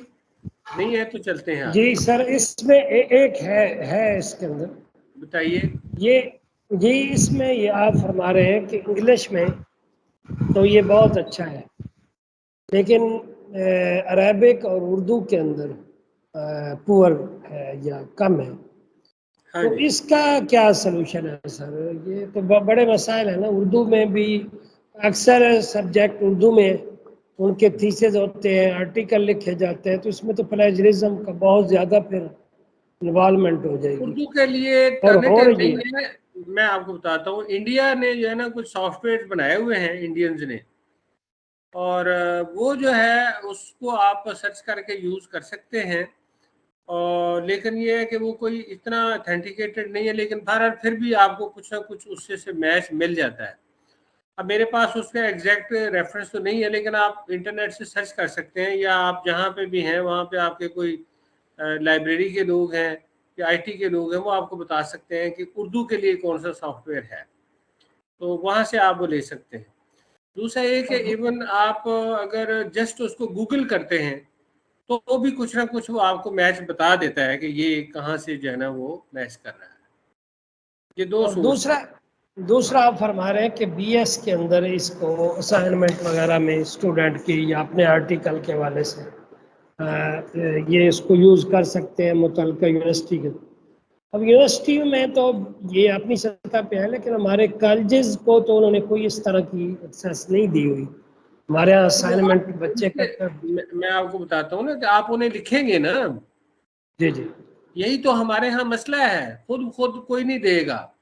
आप उसको लिखेंगे कि मैं एक बीएस टीचर हूँ, या आपका जो रजिस्ट्रार उसको लिख देगा या प्रिंसिपल लिख देगा कि ये हम फलाना फलाना बीएस प्रोग्राम जो है ना वो ऑफर कर रहे हैं, तो हमने इसमें से असाइनमेंट टर्निटिन पे चेक करनी होती है, तो आप हमें ये फलां जो टीचर हैं इनको आप जो है ना वो एज ए टीचर वहाँ पे एनरोल कर दें। तो उसमें कुछ नहीं चाहिए होता, आपका ऑफिशियल ईमेल चाहिए होता है और आपका नाम चाहिए होता है, बस। तो वो आप एज ए इंस्ट्रक्टर आपको एनरोल कर लेगा। जो यूनिवर्सिटी का एडमिनिस्ट्रेटर होता है ना टर्निटिन का, उसको आप ऑफिशियली जो है ना वो अपने कॉलेज के थ्रू भेज दें। वो उनमें कोई लिमिट का कोई मसला नहीं है, आपके 5 या 10 या 20 लोग जो हैं उनको आपको एज ए इंस्ट्रक्टर वो वहाँ पे एनरोल कर देगा, तो आप वहाँ पे वो असाइनमेंट वगैरह चेक कर सकते हैं। Thanks sir, guidance. ये नई बात है। अस्सलाम वालेकुम सर। जी वालेकुम अस्सलाम वालेकुम सर। वालेकुम। ये जो लिखा हुआ है कि ये जो सबमिटेड पेपर्स, इससे मुराद क्या है कि जो पहले थीसिस लिखे गए हैं उनको कॉपी किया गया है, या प्लेजरिज्म का कोई सूरत बनती है, या बुक्स जो हैं बुक्स हैं छपी हुई पहले से, उनसे ये इसका ताल्लुक है? देखिए बात यह है कि जो भी चीज़ आपने सॉफ्टवेयर में कभी सबमिट की है ना, जो भी चीज़ है सॉफ्ट में, वो आपने की है किसी और ने की है। किसी ने फॉर एग्जांपल थीसिस लिखा है, तो थीसिस लोग अपना प्रोटेक्ट करते हैं ना। वो प्रोटेक्शन के लिए क्या करते हैं कि वो टर्निटिन की जो डिपॉजिटरी उसमें भेज देते हैं। इसी तरह जो लोग आर्टिकल लिखते हैं तो वो आर्टिकल जो है अपना टर्निटिन की डिपॉजिटरी में भेज देते हैं। जब डिपॉजिटरी में भेज देंगे तो फाइनल उनका होता है, तो फिर कोई और उसको कॉपी करेगा उसमें से, तो वो उसकी वो मैचिंग उसमें दे देता है। तो इसमें बुक्स भी हो सकती हैं, इसमें आर्टिकल भी हो सकते हैं, इसमें असाइनमेंट्स भी हो सकती हैं, न्यूज़पेपर भी हो सकते हैं, इसमें तो सारी वो चीज़ जो कि सॉफ्ट में आपने सबमिट की, किसी ने भी सबमिट की है, वो इनके पास उसका होता है, उससे ये मैच निकाल देते हैं। Thank you sir. अब था कि इसके प्लेजरिज्म के क्या कॉन्सिक्वेंसेस हो सकते हैं। तो इसमें ना आपकी कॉलेज में पता नहीं है कि नहीं, लेकिन यूनिवर्सिटी में प्लेजरिज्म पॉलिसी होती है और एचईसी की भी प्लेजरिज्म पॉलिसी है। तो उसमें लिखा हुआ है कि क्या क्या ऑफेंस हो गए तो क्या उसकी सजा है। तो इसमें फेल भी करते हैं और प्रोग्राम से निकाल देते हैं, डिग्री विड्रा हो जाती है। इवन अगर आपका थीसिस है वो सबमिट हो गया है, आपको डिग्री मिल गई है, आपने एमफिल कर ली है, पीएचडी कर ली है, लेकिन बाद में पता चलता है कि आपका थीसिस जो है ना वो प्लेजराइज्ड है, तो आपकी डिग्री विड्रा हो जाती है। फिर एचईसी जो है वो उस इदारे का नाम और उस बंदे का नाम अपनी वेबसाइट पे ब्लैकलिस्ट कर देता है। फिर लोग अखबारों में भी दे देते हैं। ये मिनिस्टर हैं, कई लोगों पे, एक जगह प्राइम मिनिस्टर है, उसको भी जो है ना वो रिजाइन करना पड़ा। ठीक है, तो ये एक लाइफ टाइम रिस्क होता है, और इसका एक ही हल है कि आप जो है ना वो 20 दफ़ा सोचें कि ये जो काम मैंने करना है ये मैं करूं या ना करूं, क्योंकि एक ना एक दिन जो है ना वो सामने आ जाती। तो इसका एक ही हल है कि बीइंग एकेडेमिया, वैसे भी हर इंसान को ऑनेस्ट होना चाहिए। करना क्या चाहिए? डोंट चीट और try to cheat, do a little hard work, learn paraphrasing and giving citation. आज हमने देख लिया है कि अगर हम पैराफ्रेज कर लेते हैं, रेफरेंसिंग हम कर लेते हैं, समराइजिंग कर लेते हैं, हम कोटेशन दे देते हैं, तो हम प्लेजरिज्म को अवॉइड कर सकते हैं। ठीक है। और जो भी आपने सोर्स यूज करना है उसको क्या करना है, अपने एक्नॉलेज करना है ना, रेफरेंस देके एक्नॉलेज करना है, तो कोई बिग डील तो है नहीं है। तो ये एक मेरी तरफ से तो आपको ये है, मैं ये नहीं खुदा न खास्ता कहता, क्योंकि मेरी नज़र में जो मेरा जिन लोगों से वास्ता पड़ा है वो सारे लोग ऑनेस्ट ही थे। जितने भी जिंदगी में लोगों से वास्ता पड़ता है, पता नहीं, मुझे नहीं पता, लेकिन वो ऑनेस्ट होते हैं। हाँ, वो कोई करता है जिससे वो उससे गलती हो जाती है, तो गलती हो जाती है तो उसका अजाला है कि उसको फौरन उसकी करेक्शन कर ले, उसको कन्फेस कर ले और उसको सही कर ले। तो आप लोग भी बड़े ऑनेस्ट हैं। अगर कभी हुई तो आपसे कोई गलती हो गई होगी कि आपको कोटेशन देनी नहीं आती, आपको जो है ना कोई रेफरेंस देना नहीं आता, आपको पैराफ्रेज करना नहीं आता, या आपको सही लिटरेचर सर्चिंग नहीं आती, ये चीज़ हो सकती है। बाकी पता नहीं, मेरा तो ईमान ये है इस चीज़ पे कि ज़्यादा लोग जो है ना वो, बल्कि सारे लोग ऑनेस्ट ही होते हैं और बहुत अच्छे होते हैं, और आप भी सारे बहुत अच्छे हैं माशाल्लाह। तो ये जो मेरी कुछ सबमिशन थी, जो मेरा एक्सपीरियंस था, वो मैंने आपके साथ शेयर किया है। तो उम्मीद है कि ये आपको को फ़ायदा होगा, और अगर नहीं हुआ तो अभी आप कोई और क्वेश्चन है तो आप मेरे से कर सकते अस्सलाम वालेकुम सर। हैं। ये सर मैं ये पूछ रहा था कि अगर एक रिसर्च एक से ज्यादा खास कर रहे हैं जी, जाहिर है वो उनका टॉपिक सेम है, अब वो कलेक्टिवली देखेंगे तो इनोवेशन है उनके काम में, लेकिन इंडिविजुअली देखेंगे एक दूसरे की, वो प्लेजरिज्म है। नहीं, एक देखिए, जब आप एक रिसर्च करना चाहते हैं तो पहले आप लिटरेचर रिव्यू करते हैं ना, आप देखते हैं कि पहले कोई और तो नहीं काम कर रहा है इसमें। अगर कोई और कर रहा है फिर आप नहीं करते, फिर इनोवेशन कैसे आ गई? एक ही काम को दोनों लोग कैसे इनोवेट कर सकते हैं? उसका कोई एक पार्ट होगा, एक बंदा एक पार्ट पे काम कर रहा है, दूसरा बंदा दूसरे पार्ट पे काम कर रहा है, लेकिन एक खास सतह तक उनका कॉमन होता है काम, फिर तो उसके होता बाद है तो थोड़ी हो सी जाए, उसमें क्या बात है, उसको आप एक्नॉलेज कर दें।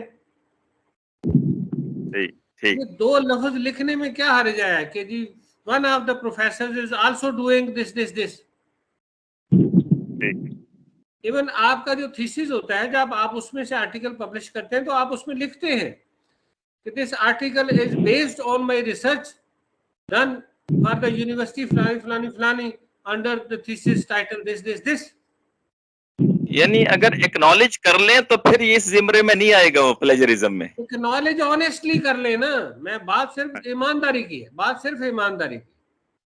लेकिन जिस इंसान ने आपको कहना है कि आपने प्लेजरिज्म किया है, उसने असल में आपकी ईमानदारी चेक करनी है। ये जो टेक्स्ट मैचिंग है, ये ईमानदारी चेक करने के लिए। तो अगर आपने ईमानदारी से किया है तो कोई मसला नहीं, इसमें क्या हर्ज है?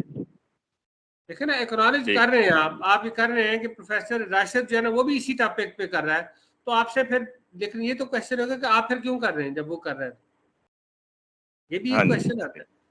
या तो आप कोलैबोरेशन करना करें, या आप कुछ ना कुछ उसमें थोड़ा डिफरेंट करें। आप फॉर एग्जांपल आप कहते हैं कि मैं इलेक्ट्रिक व्हीकल पे मैं भी रिसर्च कर रहा हूँ और एक प्रोफेसर जो है ना फलां कॉलेज में भी कर रहे हैं, तो दोनों कोई ये तो हो सकता है, दोनों बात तो कर सकते हैं आपस में। तो आप किस एस्पेक्ट पे कर रहे हैं, मैं किस एस्पेक्ट पे कर रहा हूँ, तो आप उसको डिस्टिंक्शन कर सकते हैं, उसका कुछ पार्ट आपका कॉमन हो सकता है। ठीक, थैंक यू। तो बेसिकली अगर आप देखें तो इसमें हमने जो शुरू किया था कि वो एथिक्स से किया था और एकेडमिक इंटीग्रिटी से किया था कि one need to be very very honest. University से ऊपर तो कोई इदारा नहीं है, कॉलेज से ऊपर तो कोई इदारा नहीं है, और अगर यहाँ के लोग जो है वो ऑनेस्ट नहीं होंगे तो फिर कौन होएगा? फिर सारे का जो लुबे लबाव था वो यही था कि हम अपने आप को, हम ऑनेस्ट हैं, हमें पता है हम प्रोफेसर्स हैं, हमें ये काम नहीं करना, लेकिन इस जो 90 मिनट का सेशन था इसमें हमने चीज़ों को रिवाइज किया है, उनको रीइनविगोरेट किया है, उनको हमने दोबारा याद किया है कि ये काम हमने नहीं करना, ना हमने करने देना। ये इसका सारे का था। फिर हमने देखा कि प्लेजरिज्म होता क्या है, ये इंटेंशनल और अनइंटेंशनल क्या होता है, इसको क्यों लोग करते हैं, इसको अवॉइड कैसे किया जा सकता है। कुछ इसमें से एक्सरसाइजेज भी हमने की हैं। तो ये सारे इसका मकसद था। और अब आप बताइए कि और कोई आपका क्वेश्चन है, कोई कमेंट है तो मुझे बता दें। अस्सलाम सर, तनवीन बात कर रही हूँ। ऐसा है सर, जो हम इंटरव्यू लेते हैं मसलन अपनी रिसर्च के सिलसिले में सीना बसीना मालूमात को बयान करने के लिए, तो उसके हवाले में तो हम उसी शख्स का देते हैं ना हवाला, तो बाज़ का 2 लोगों की एक ही जैसी राय होती है। ये इसमें ज़रा थोड़ी सी वो तो देखिए, वो आप जब आप देते हैं ना, तो आपने फॉर एग्जांपल आपने वो दोनों की राय दी थी, तो आप उसको ये तो कहते हैं ना कि पार्टिसिपेंट 1 और पार्टिसिपेंट 2, तो उनकी ओपिनियन सेम है। हाँ जी, बिल्कुल ओपिनियन सेम है।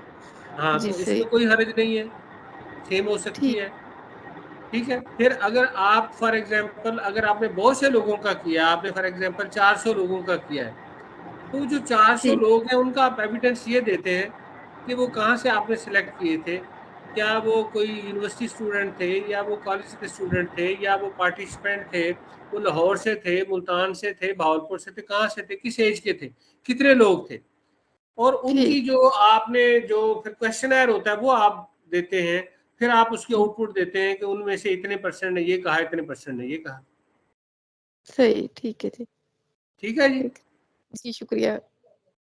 अब मैंने एक आपसे बात इम्पॉर्टेंट बात कहनी है कि रोज़े हैं, आप लोग थके हुए तो होंगे, लेकिन मुझे ये सेशन करने के बाद मुझे बड़ा अच्छा लगता है कि अल्लाह ताला ने मुझे तौफीक दी है कि मैं जो मेरा नॉलेज है वो आपसे शेयर करूं, और आप लोग आपस में भी आपने शेयर किया है, और ख़ास तौर पे मैं उन लोगों को जिन्होंने पार्टिसिपेट किया है उनको ज़्यादा अप्रिशिएट करता हूं।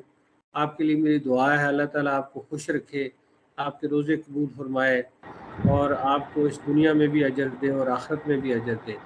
बहुत शुक्रिया, थैंक यू, अस्सलाम वालेकुम। सर बहुत अच्छा लगा, आज का सेशन बड़ा इंफॉर्मेटिव भी था, और इस सेशन ने हमें एक्टिव भी रखा। और सर मैं एक और बहुत अच्छी बात जो लगी कि इस सेशन से हम अपने पुराने लाइफ वाला जो दौर था उसमें चले गए कि हम थोड़ी न कोई एक्टिविटी भी करते रहे। तो सर बहुत इंजॉय किया आज के सेशन। थैंक यू सर, आपके गाँव का भी बहुत शुक्रिया सर। बस आप दुआ कीजिएगा अल्लाह ताला मेरी भी जो ज़िंदगी है वो ईमान में गुजारे, और जब भी इस दुनिया से ले जाए तो बख्शिश कर दे। आमीन सर, आमीन। हम सबके लिए ये दुआ है। थैंक यू जी, थैंक यू। अल्लाह हाफिज। अल्लाह हाफिज सर, अल्लाह हाफिज। हाँ भाई, शायद आप सुन रहे हैं? जी सर, मैं बिलाल हूँ। जिस सर मैं सुन रहा हूँ। Thank you sir, thank you for conducting the session sir. Thanks a lot for sparing your time for us sir. जज़ाकल्लाह जी। सलाम अलैकुम। Okay, participants, time for break, and sorry there is some delay from the Yes sir, visible है। Thank you so much. बहुत जी, बहुत शुक्रिया आपका। अच्छा जी, अगर अभी भी किसी को नहीं आ रही तो फिर आपके एंड से कोई प्रॉब्लम होगी जी। बाकी majority of the people can see my screen जी। अब आगे हम चलते हैं। सबसे पहला जो डाटा कलेक्शन मेथड हम डिस्कस करने जा रहे हैं, दैट इज ऑब्जर्वेशन। ऑब्जर्वेशन किसे कहते हैं कि आप अपनी आंखों के जरिए सराउंडिंग्स को ऑब्जर्व करते हैं, देखते हैं, और जो कुछ देखते हैं उसको एक डॉक्यूमेंट पे लिख लेते हैं। उस डॉक्यूमेंट को हम कहते हैं field notes. So field notes क्यों उसको कहते हैं? Because you are in the fields and whatever you observe in your surrounding you document all the things on the paper. So वो क्योंकि आप फील्ड में हैं और जो नोट आप बनाते हैं उसको हम क्या कहते हैं? फील्ड नोट कहते हैं। अगर आप लैब्स के अंदर हो और आप ऑब्जर्वेशन कर रहे हो तो ऑब्जर्वेशन से जो डाटा आप कलेक्ट करेंगे उसको लैब नोट्स पे लिखेंगे, उसको हम फील्ड नोट्स नहीं कहेंगे। Normally people from social sciences, जो सोशल साइंसेज के लोग हैं वो जाके फील्ड्स में जाके डाटा कलेक्ट करते हैं, ऑब्जर्वेशन करते हैं। लैब्स में लेबोरेटरी, जो मेडिकल साइंसेस के नेचुरल साइंसेस के लोग हैं वो लेबोरेटरीज में भी जाते हैं, डाटा कलेक्ट करते हैं, एक्सपेरिमेंट्स करते हैं, ठीक है ना। तो उनको वो जो ऑब्जर्वेशन करते हैं उसको लैब नोट्स में लिखते हैं। सो ऑब्जर्वेशन फर्स्ट मेथड है डाटा कलेक्शन का, कि आप ऑब्जर्व करते हैं अपने सराउंडिंग्स को और जो कुछ ऑब्जर्व करते हैं उसको डॉक्यूमेंट पे लिखते जाते हैं। तो इस तरह से आपके पास डाटा आ जाता है, ठीक है। सो इंसान ऑब्जर्वेशंस के थ्रू डाटा कलेक्ट करता है, बचपन से ही स्टार्ट कर देता है। इवन कि मैं ये कहता हूँ कि इंसान जब पैदा होता है ना बचपन में, जब जब वो डे 1 का बच्चा पैदा होता है, इस दुनिया में आता है, तो अल्लाह ताला ने उसकी बॉडी में ये जो इनपुट डिवाइसेस लगाई हुई हैं, यानी कि जिसकी बेस पे डाटा उसके माइंड तक जाता है, वो प्रोसेस करता है। तो इनपुट डिवाइसेस क्या क्या हैं? आपकी जो सेंसेस हैं, आपकी छूने की हिस्सा है, चखने की है, सूंघने की है, देखने की है, सुनने की है, इसके जरिए डाटा आपके ब्रेन तक जाता है, प्रोसेस होता है और आप एक्शन और रिएक्शन करते हैं जो कि आउटपुट होता है। जिस तरह बच्चा जब डे 1 सबसे पहले पैदा होता है दुनिया में, एक सबसे पहले जब अपनी आंखें खोलता है, तो जब आंखें खोलता है तो उसके आंखों में ऐसी नहीं आती है जो जिंदगी में उसने नहीं देखी होती। उसके कानों में एक ऐसा शोर आता है जब कभी उसने सुना नहीं है। उसको ऐसी स्मेल आती है जो आज तक उसने सूंघी नहीं है, ठीक है ना। और वो बच्चा जब पैदा होता है तो उसको शहद भी चिटाया जाता है, ठीक है। बुजुर्ग लोग, बड़े लोग जो होते हैं, मतलब कि ये एक हमारी रस्म होती है कि उसकी आते अच्छी आते जो है वो बच्चे के अंदर आती हैं। सो वो ऐसा टेस्ट चखता है, यानी उसकी चखने की जो हिस्सा होती है वो चखता है जो जिंदगी में उसने कभी नहीं चखी होती। तो ये सारी चीजें जो वो महसूस करता है, देखता है, सुनता है, चखता है, ये सारा डाटा उसके ब्रेन में जाता है, प्रोसेस होता है और वो रोना शुरू कर देता है। He starts crying. तो उसका रोना क्या है? आउटपुट है, ब्रेन प्रोसेस। अब अगर बच्चा पैदा होते ही रोए तो मतलब डॉक्टर्स कहते हैं कि नॉर्मल बच्चा है, और अगर वो ना रोए तो डॉक्टर्स कहते हैं कि एबनॉर्मल है, उसकी इनपुट प्रोसेसिंग या आउटपुट डिवाइसेस में कहीं कोई फॉल्ट है, कोई मसला है, जब वो महसूस नहीं कर पा रहा एनवायरनमेंट को, या उसका ब्रेन प्रोसेस नहीं कर पा रहा, या वो रो नहीं पा रहा, यानी रिएक्शन नहीं कर पा रहा। इसका मतलब देखें कि बच्चा पैदा होते ही जो है ना डाटा स्टार्ट कर ब्रेन तक डाटा जाता है। सो ऑब्जर्वेशन जो होती है वो हम आंखों के जरिए ऑब्जर्व करते हैं, चीज़ों को सराउंडिंग्स में देखते हैं और ही उस लिख लेते हैं, लिखते हैं, नोट कर लेते हैं, मेमोराइज कर लेते हैं, ठीक है ना, व्हाटएवर। इसको ऑब्जर्वेशन कहते हैं। ये पहला डाटा कलेक्शन। नॉर्मली हम क्वालिटेटिव रिसर्च में स्ट्रक्चर्ड ऑब्जर्वेशंस होती हैं जो कैमरे लगा के या आप स्ट्रक्चर्ड क्वेश्चंस की बेस पे ऑब्जर्वेशन कर रहे हो। लेकिन क्वालिटेटिव रिसर्च है जिसमें आप ओपन एंडेड चीजें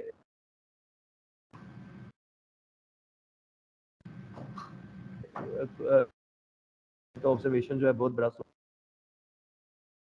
क्वालिटेटिव रिसर्च में। अच्छा, अब हम चलते हैं नेक्स्ट आगे दूसरे डाटा को। आवाज नहीं आ रही मेरी आपको? जी, बाकी लोगों को आ रही है आवाज? सर कट के आ रही है, कभी आती है कभी समटाइम्स सर डॉक्टर साहब, समटाइम डिस्टॉर्शन होती है, वैसे आवाज आ रही है अच्छा, लेकिन डिस्टॉर्शन है जी डॉक्टर साहब, कभी चलो, कभी मैं आवाज कटती है, कभी कभी कटती है आवाज, ट्राई वैसे आ रही है। जी सर, मैं ट्राई करता हूँ कि मैं अपनी पोजीशन चेंज कर लूँ।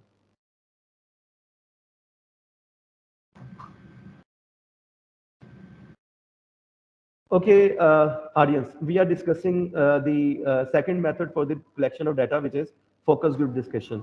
Focus group discussion क्या होता है कि आप लोगों को एक टेबल पे बिठा लेते हैं, ग्रुप में बिठा लेते हैं। जिस तरह देखें एक राउंड टेबल है, इस पे पीपल आर सिटिंग और लोगों को आपने बिठा लिया और उसके बाद आप उनसे क्वेश्चन करते हैं और वो आपके क्वेश्चंस के आंसर करते हैं। उसको हम फोकस ग्रुप डिस्कशन कहते हैं कि उसमें एक मॉडरेटर होता है। लेट्स सपोज के इस शख्स को हम कह देते हैं कि मॉडरेटर है। मॉडरेटर कौन होता है? जो क्वेश्चनिंग स्टार्ट करता है, जो लोगों से क्वेश्चंस करता है, और अगर लोग डेविएट हो रहे हो अपने पॉइंट से तो उनको उस पॉइंट पे रखता है, उसको हम मॉडरेटर कहते हैं। जी, तो मॉडरेटर जी काइंडली अपने माइक को म्यूट कर लीजिएगा। मॉडरेटर का काम क्या होता है कि लोगों को सेशन को मॉडरेट करना, या जो मतलब कि फोकस ग्रुप डिस्कशन है उसमें क्वेश्चंस करना। तो हर शख्स क्वेश्चन करता है। जिस तरह नंबर 1 पे जो पार्टिसिपेंट है वो भी आंसर करता है उस क्वेश्चन का, 2 पे जो है वो भी करता है, 3 पे वो भी करता है, 4 पे वो भी करता है। जिस तरह एक मीटिंग होती है एक ग्रुप बन जाता है आपका, और उसमें आप राउंड टेबल पे बैठ जाएं या स्केयर टेबल पे बैठ जाएं या किसी भी टेबल पे बैठ जाएं या ऑनलाइन बैठ जाएं आप, और आपस में डिस्कशन करें, और एक उसमें वो सारी डिस्कशन को कंट्रोल करने वाला हो जिसको हम मॉडरेटर कहते हैं। सो इस तरह से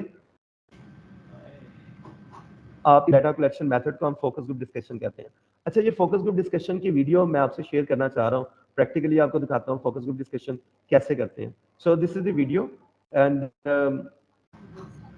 इस वीडियो में देखें आपके इसमें there are different people who are participating in this focus group discussion, और इन पे मैं टिक लगाता हूँ। ये देखें, ये लेडी है सेकंड नंबर पे, शी इज द मॉडरेटर, इसको मैंने एम लिख दिया। So she is controlling the whole this discussion, सारी डिस्कशन को, फोकस ग्रुप डिस्कशन को कंट्रोल कर रही है। अगर कोई इनमें से डेविएट होता है किसी पॉइंट से तो उसको वो प्रॉबिंग करती है, उस पॉइंट पे लेके आती है।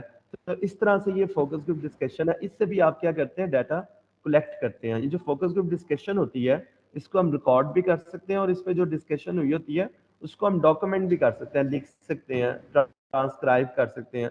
ट्रांसक्राइब करके जो वर्डिंग्स हैं, जो डिस्कशन हुई है, उससे थीम्स निकाल सकते हैं, उसकी कोडिंग कर सकते हैं, उसकी मैपिंग कर सकते हैं। तो ये बहुत बड़ा डाटा कलेक्शन का सोर्स है, एक मेथड है। क्वालिटेटिव रिसर्च में इसको बहुत ज़्यादा यूज़ किया जाता है। हम फोकस ग्रुप डिस्कशन करते हैं।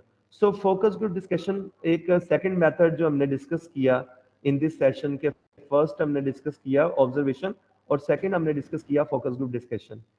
अब हम चलते हैं थर्ड डाटा कलेक्शन मेथड पे, which is document review. Document review का मतलब ये है कि आप कुछ डॉक्यूमेंट्स होते हैं उनको रिव्यू करते हैं। जिस तरह कंपनीज के एनुअल रिपोर्ट्स हैं, न्यूज़पेपर्स हैं, किताबें हैं, इलामा इकबाल की किताबें हैं, जिस तरह बांगे दरा, ज़रब कलीम, बाले जिब्रील, जवेद नामा, आप इलामा इकबाल की 5-6 किताबें जो भी हैं उनको आप उस पर रिव्यू करते हैं, वो कंटेंट थीम्स निकालते हैं। तो ये भी एक डॉक्यूमेंट्स भी एक सोर्स होता है डाटा कलेक्शन का। आप डॉक्यूमेंट्स पे बहुत सारे एनालिसिस अप्लाई कर सकते हैं। सो डाटा आपके पास कैसे आता है, मैंने आपको बताया, ऑब्जर्वेशन करते हैं, सराउंडिंग्स को देखते हैं, जो कुछ देखते हैं उसको लिख लेते हैं, फोकस ग्रुप डिस्कशन करते हैं, और जो डिस्कशन होती है उसको लिख लेते हैं, रिकॉर्ड करते हैं, उसकी ट्रांसक्रिप्शन करते हैं, या डॉक्यूमेंट आपको बहुत सारी इंफॉर्मेशन प्रोवाइड करते हैं, डिफरेंट टाइप्स के डॉक्यूमेंट्स। वो एक सोर्स है डाटा कलेक्शन का। आगे हम चलते हैं इंटरव्यूज पे। इंटरव्यूज एक बहुत बड़ा सोर्स है या मेथड है डाटा कलेक्शन का। मेरा एक ऑनलाइन लेक्चर भी है, how to conduct the effective qualitative interviews. आप गूगल करेंगे, मेरा नाम लिख के रब नवाज लोधी, तो आपको मिल जाएगा। सो उस पर हमने ना डिटेल से 2-2.5 घंटे डिस्कशन की है, different types of interviews discuss किए हैं, different scenario of interview, different types of questions discuss किए हैं, और उसमें इफेक्टिव और नॉन इफेक्टिव इंटरव्यू के लिए हमने प्रैक्टिकल डेमोन्स्ट्रेशन दी हुई है। तो आप अगर गूगल करें तो आपको वही इंटरव्यू मिल जाएगा, how to conduct effective qualitative interview, Rab Nawaz Lodhi, मेरा नाम लिखें और ये लिखें इंटरव्यू, तो आपको मिल जाएगा। तो आप वो डिटेल से देख सकते हैं। लेकिन आज के सेशन में हम थोड़ा सा इसको ब्रीफली डिस्कस करेंगे। इंटरव्यू मैं आपको दिखा देता हूँ प्रैक्टिकली कि लोग इंटरव्यूज रिकॉर्ड करते हैं। जिस तरह I am going to show you this interview file, ये एक रिस्पोंडेंट 1 की फाइल है, इंटरव्यू फाइल। अच्छा, अब इसमें ना वो बता रहा है, we are asking the question and he is giving the answers. वो आंसर्स दे रहा है, हम क्वेश्चन उससे करते जा रहे हैं। सो ये देखें, अब बता रहा है टोनी फायरमैन, जिसका हमने इंटरव्यू किया, रिकॉर्डेड इंटरव्यू है।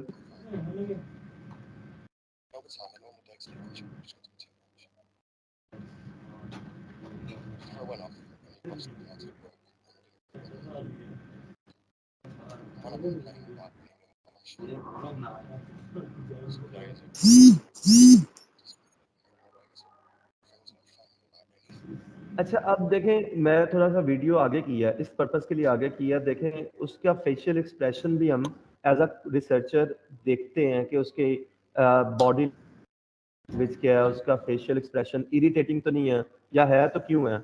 उसके बाद उसको देखते हैं, उसकी बॉडी लैंग्वेज, जेस्चर, पोस्चर, उसकी आई मूवमेंट्स, उसका फेशियल जो मूवमेंट है, फेशियल मसल मूवमेंट्स हैं, वो सारी चीज़ें हम देखते हैं कि किस चीज़ पे वो स्ट्रेस करता है, किसी चीज़ पे वो हैप्पी होता है, किस पे सैड होता है, उसकी फीलिंग्स क्या होती हैं, उसके सेंटिमेंट्स क्या बोलते हैं, ये सारी चीज़ों का, इसको डिस्कोर्स एंड कन्वर्सेशनल एनालिसिस भी कहते हैं। डिस्कोर्सेस का एनालिसिस करते हैं, कन्वर्सेशन का एनालिसिस करते हैं, और जब ट्रांसक्राइब करते हैं, ये जो वर्डिंग होती है उसकी, जो उसने बोली होती है, उसको वर्ड बाय वर्ड लिखते हैं और उसके साउंड्स को भी लिखते हैं, हाँ, इस तरह HMMM इस तरह वो करते हैं। अब तो सॉफ्टवेयर आ गए हुए हैं, अगर आपका प्रॉपर लैंग्वेज में इंटरव्यू है, इंग्लिश में है, तो आप सॉफ्टवेयर में डालते हैं, वो ट्रांसक्रिप्ट उसके निकाल देता है, यानी सारा टेक्स्ट में कन्वर्ट करके आपको दे देता है। वो टेक्स्ट पे फिर आप कोडिंग करते हैं, थीम्स निकालते हैं, थीमेटिक एनालिसिस करते हैं, कंटेंट एनालिसिस करते हैं, ग्राउंडेड थ्योरी पे जाते हैं, डिफरेंट टाइप्स के एनालिसिस है वो आप अप्लाई करते हैं। सो देखें उसके फेशियल एक्सप्रेशन देखें during the interview.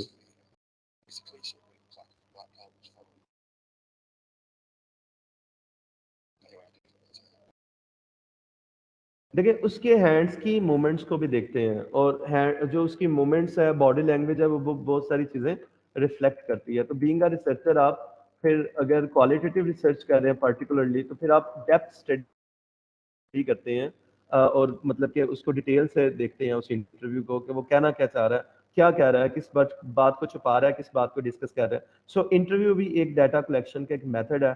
Interview audio based हो सकते हैं, वीडियो बेस्ड हो सकते हैं, या एक डाटा शीट पे भी आप उसको ले सकते हैं। उसको क्वेश्चन लिख के दे दें, नीचे उससे कहें कि आंसर लिख दो। जिस तरह बच्चों से क्वेश्चन क्लास के अंदर पूछते हैं या एग्जाम में पूछते हैं सब्जेक्टिव क्वेश्चन, उसको क्वेश्चन दे देते हैं, नीचे वो आंसर उसका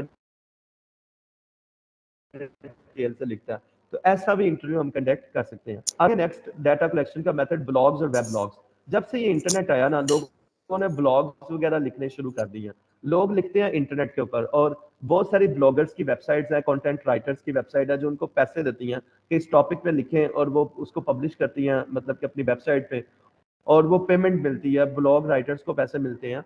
बहुत सारे अच्छे ब्लॉग राइटर्स होते हैं, जिस तरह न्यूज़पेपर में, अखबार में वो लोग लिखते थे ना कॉलम, तो इसी तरह मतलब कि बहुत सारी वेबसाइट्स हैं, लोग पढ़ते हैं, फिर उधर से डाटा उठाते हैं, फिर वो पेड कंटेंट्स होते हैं समटाइम, जो रिसर्च के लिए एजेंसीज होती हैं, लोग काम कर रहे होते हैं, फिर वो पैसे पे करते हैं डॉलर्स में, और वो कंटेंट्स जो लिखे होते हैं उनको खरीदते हैं, ठीक है ना। उन टॉपिक्स पे जो बातें मवाद उनको मिलता है, फिर वो रिसर्च करते हैं, उससे थीम्स निकालते हैं, मैपिंग करते हैं कि लोग इस टॉपिक के बारे में क्या लिखते हैं, क्या बातें करते हैं। जो ब्लॉग्स होते हैं मतलब कि उससे फिर आगे उसको रिसर्च के तौर पे यूज किया जाता है। तो ब्लॉग्स जो है बहुत बड़ा सोर्स है क्वालिटेटिव रिसर्च के लिए।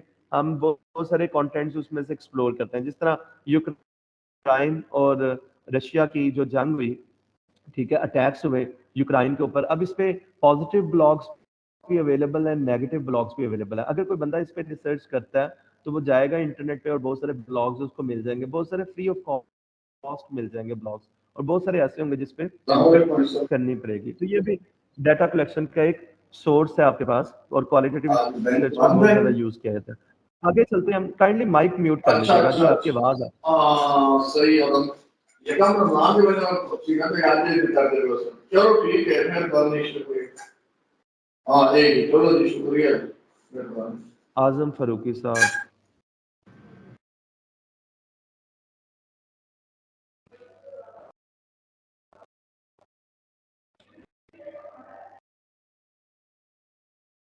So blogs are also the source of information we can collect through the internet, and there are number of blogs, websites के paid हैं, उन पे payments लोग करते हैं, और उसके बाद particularly qualitative research के लिए बहुत सारे blogs का data लोग use करते हैं।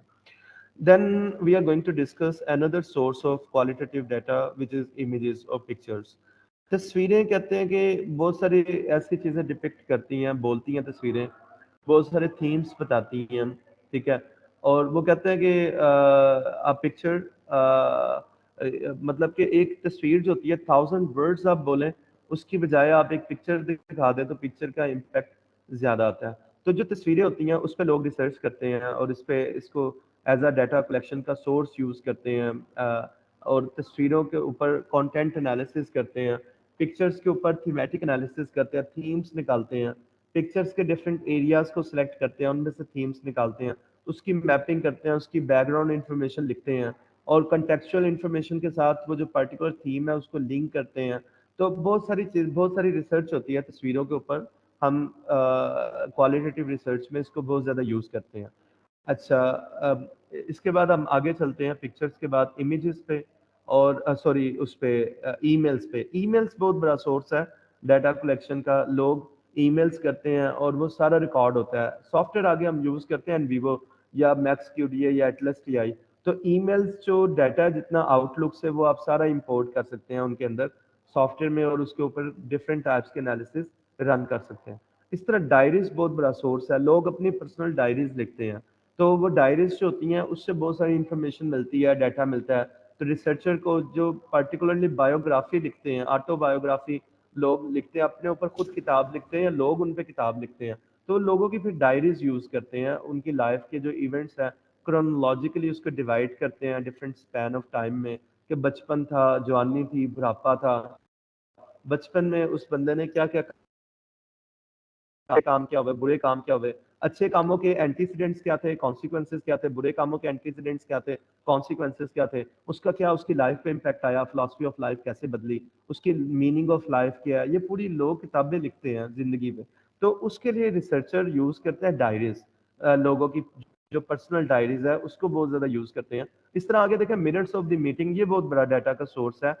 पर्टिकुलरली जब आप being a researcher organisational analysis कर रहे होते हैं, ऑर्गेनाइजेशनल वो जो ऑडिट कर रहे होते हैं, या ऑर्गेनाइजेशनल एथनोग्राफिकल स्टडीज कर रहे होते हैं, आप उधर जाके रहते हैं कंपनियों में, तो उनकी मीटिंग्स के मिनट्स डाटा के तौर पे यूज करते हैं, क्या डिस्कशन हुई, क्या चीज़ें डिसाइड हुई, क्या इम्प्लीमेंट हुई, तो वो भी एक डाटा का बहुत बड़ा सोर्स है। इस तरह आगे देखें जो आपके हिस्टोरिकल एविडेंसेस है वो बहुत बड़ा सोर्स है डाटा का, कि मोन्जोदोरो, हड़प्पा, आप ऐसे इलाकों में जाते हैं तो उधर जाके जो आर्कियोलॉजिस्ट होते हैं उनके लिए हिस्टोरिकल एविडेंसेस बहुत बड़ा सोर्स है डाटा का, कि वो उधर जाते हैं, उनको डाटा पिक्चर्स की फॉर्म में मिलता है, उनके सिक्के मिलते हैं, उनकी करेंसी मिलती है, उनकी सिस्टम वो उसको देखते हैं कि उनका जो सैवरी सिस्टम क्या था, पानी किस तरह, पानी का निकासी का निज़ाम क्या था उनका, और इसी तरह उनका वो जो इकोनॉमिक सिस्टम है वो देखते हैं, उनका जो टाउन प्लानिंग है, रहते वो कैसे थे, किस तरह उनके घर थे, उसको वो देखते हैं। तो ये जो आर्कियोलॉजिस्ट होते हैं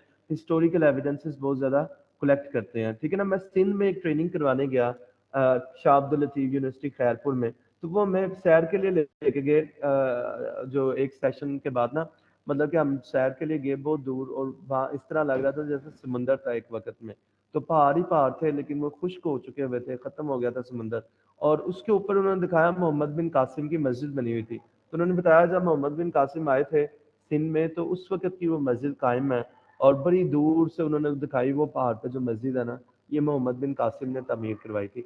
सो इस तरह के जो लोग करते हैं, डाटा कलेक्ट करते हैं, जाते हैं, फिर एविडेंसेस लेके आते हैं, सबूत लेके आते हैं, हिस्ट्री के क्या क्या सबूत अवेलेबल हैं, वो सारे आर्कियोलॉजिस्ट होते हैं, उनके ये बहुत बड़ा सोर्स होता है डाटा का।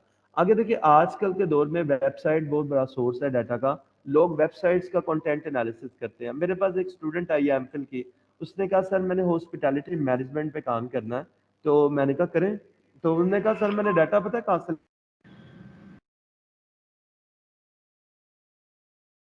लेना है, वेबसाइट टूरिज्म के जो गवर्नमेंट प्रमोट करती है टूरिस्ट को, फॉरेनर्स को, कि वो आए और पाकिस्तान का विजिट करें, तो उन्होंने अपनी वेबसाइट गवर्नमेंट ने बनाई हुई है, टूरिज्म के डिपार्टमेंट है, और वो जो डिपार्टमेंट है पंजाब लेवल पे भी है और पाकिस्तान लेवल पे भी है। तो वो जो डिपार्टमेंट है उनकी वेबसाइट्स के क्या कंटेंट्स हैं, उनकी वेबसाइट्स के अंदर क्या पिक्चर्स हैं, क्या तस्वीरें दिखा रहे हैं वो लोगों को अट्रैक्ट करने के लिए, वो जो तस्वीरें हैं वो किस हद तक इफेक्टिव हैं, किस हद तक इनइफेक्टिव हैं, जो वर्ड्स लिखे हैं, जो डिटेल दी हुई है, या उनकी वेबसाइट का जो लेआउट है या जो कंटेंट्स हैं किस हद तक अपील करते हैं, कितने नहीं करते, उसका उसने पूरा एनालिसिस किया, डाटा वो उसने वेबसाइट से सारा डाटा कलेक्ट किया, एनालिसिस किया और अपनी फाइंडिंग्स को रिपोर्ट किया। सो वेबसाइट बहुत बड़ा सोर्स है डाटा कलेक्शन का।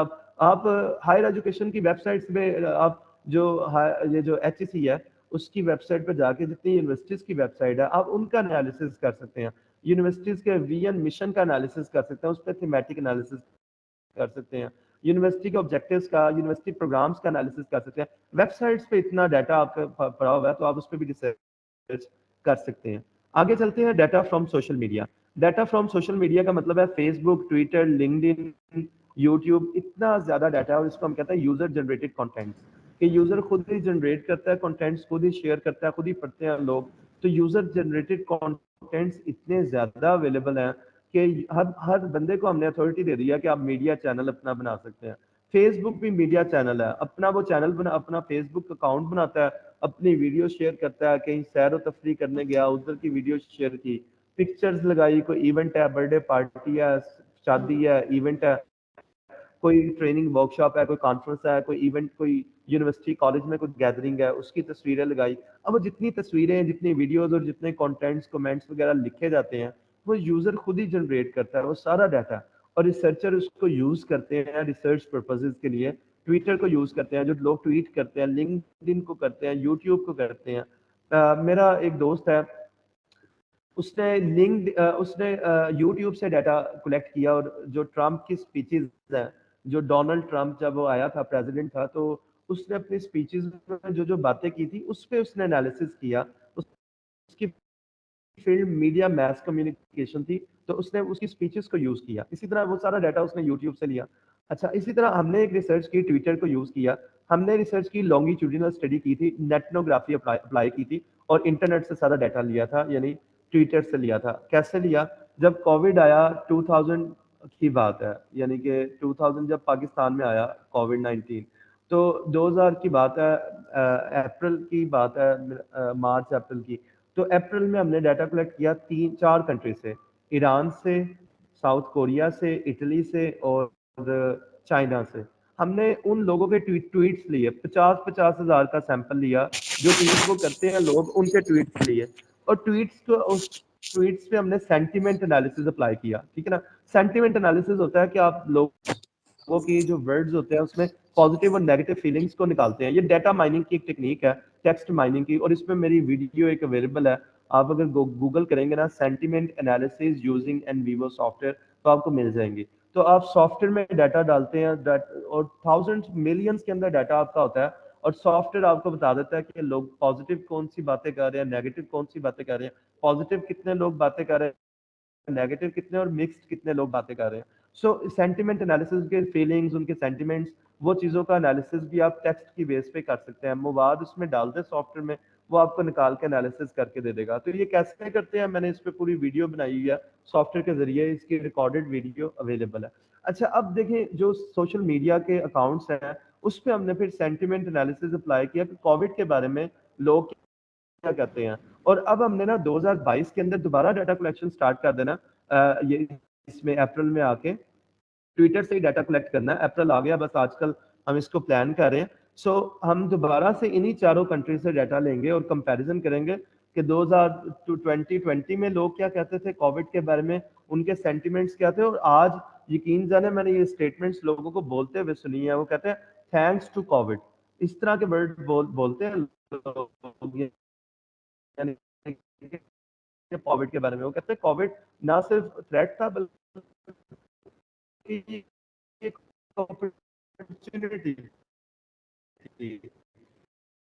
कई कंप्यूटर लिटरेट नहीं थे, कंप्यूटर की लोग, तो ये वो मतलब कि इस तरह के वर्ड्स यूज करते हैं कोविड के बारे में। तो अब उनका सेंटिमेंट क्या है? देखिए, हम अभी भी कोविड के बारे में नेगेटिव हो, वो एक अलग बात है, लेकिन हम रियलिटी से मुंह नहीं मोड़ सकते कि वो सारे लोग उसको पॉजिटिव भी कहते हैं। अच्छा, अब उनके सेंटिमेंट्स का एनालिसिस हम कर सकते हैं, एक स्टडी बन जाएगी। सोशल मीडिया बहुत बड़ा डाटा का सोर्स है, लोग इसको यूज करते हैं डाटा कलेक्शन के लिए, और मतलब कि ये बहुत बड़ा एक मेथड है। लोग आजकल बहुत ज़्यादा इसको यूज़ कर रहे हैं, और सोशल मीडिया एनालिसिस बहुत सारे कर रहे हैं, और वो अपनी फाइंडिंग्स को रिपोर्ट करते हैं, क्योंकि लोग अपना बहुत सारा टाइम सोशल मीडिया पे स्पेंड करते हैं। अगर हमारी एज 50 साल से ऊपर है, 40 साल से ऊपर है, ठीक है, या 60 साल के करीब है, तो शायद हमें लगता हो कि यार लोग सोशल मीडिया लोग यूज़ नहीं करते होंगे, या अगर हम खुद नहीं करते। लेकिन ऐसी रियलिटी है जो मतलब कि अगर हम खुद नहीं करते, हम उससे डिनाई नहीं कर सकते कि लोग बहुत ज्यादा इसको यूज कर रहे हैं, और बहुत ज्यादा डाटा उस पर जनरेट हो रहा है, और लोग रिसर्च पर्पस के लिए उसको यूज करते हैं। ठीक है ना? अब आगे चलते हैं क्वेश्चन पे। क्वेश्चन जो है वो बहुत बड़ा रिसर्च में इसको बहुत ज्यादा किया जाता है। मैं आपको ना क्वेश्चन प्रैक्टिकली दिखाने जा रहा हूँ। ठीक है, ये देखिए, ये क्वेश्चनर है जो मैं आपसे शेयर कर रहा हूँ, इंस्ट्रूमेंट है ये।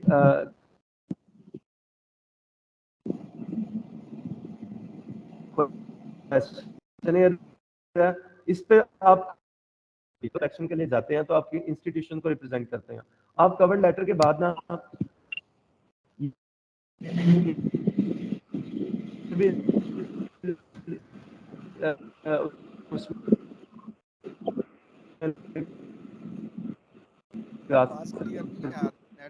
आपने 5 पे टिक करना है, अगर एग्री करते हैं तो 4 पे करना है, न्यूट्रल है तो 3 पे करना है, डिसएग्री करते हैं तो 2 पे करना है, ठीक।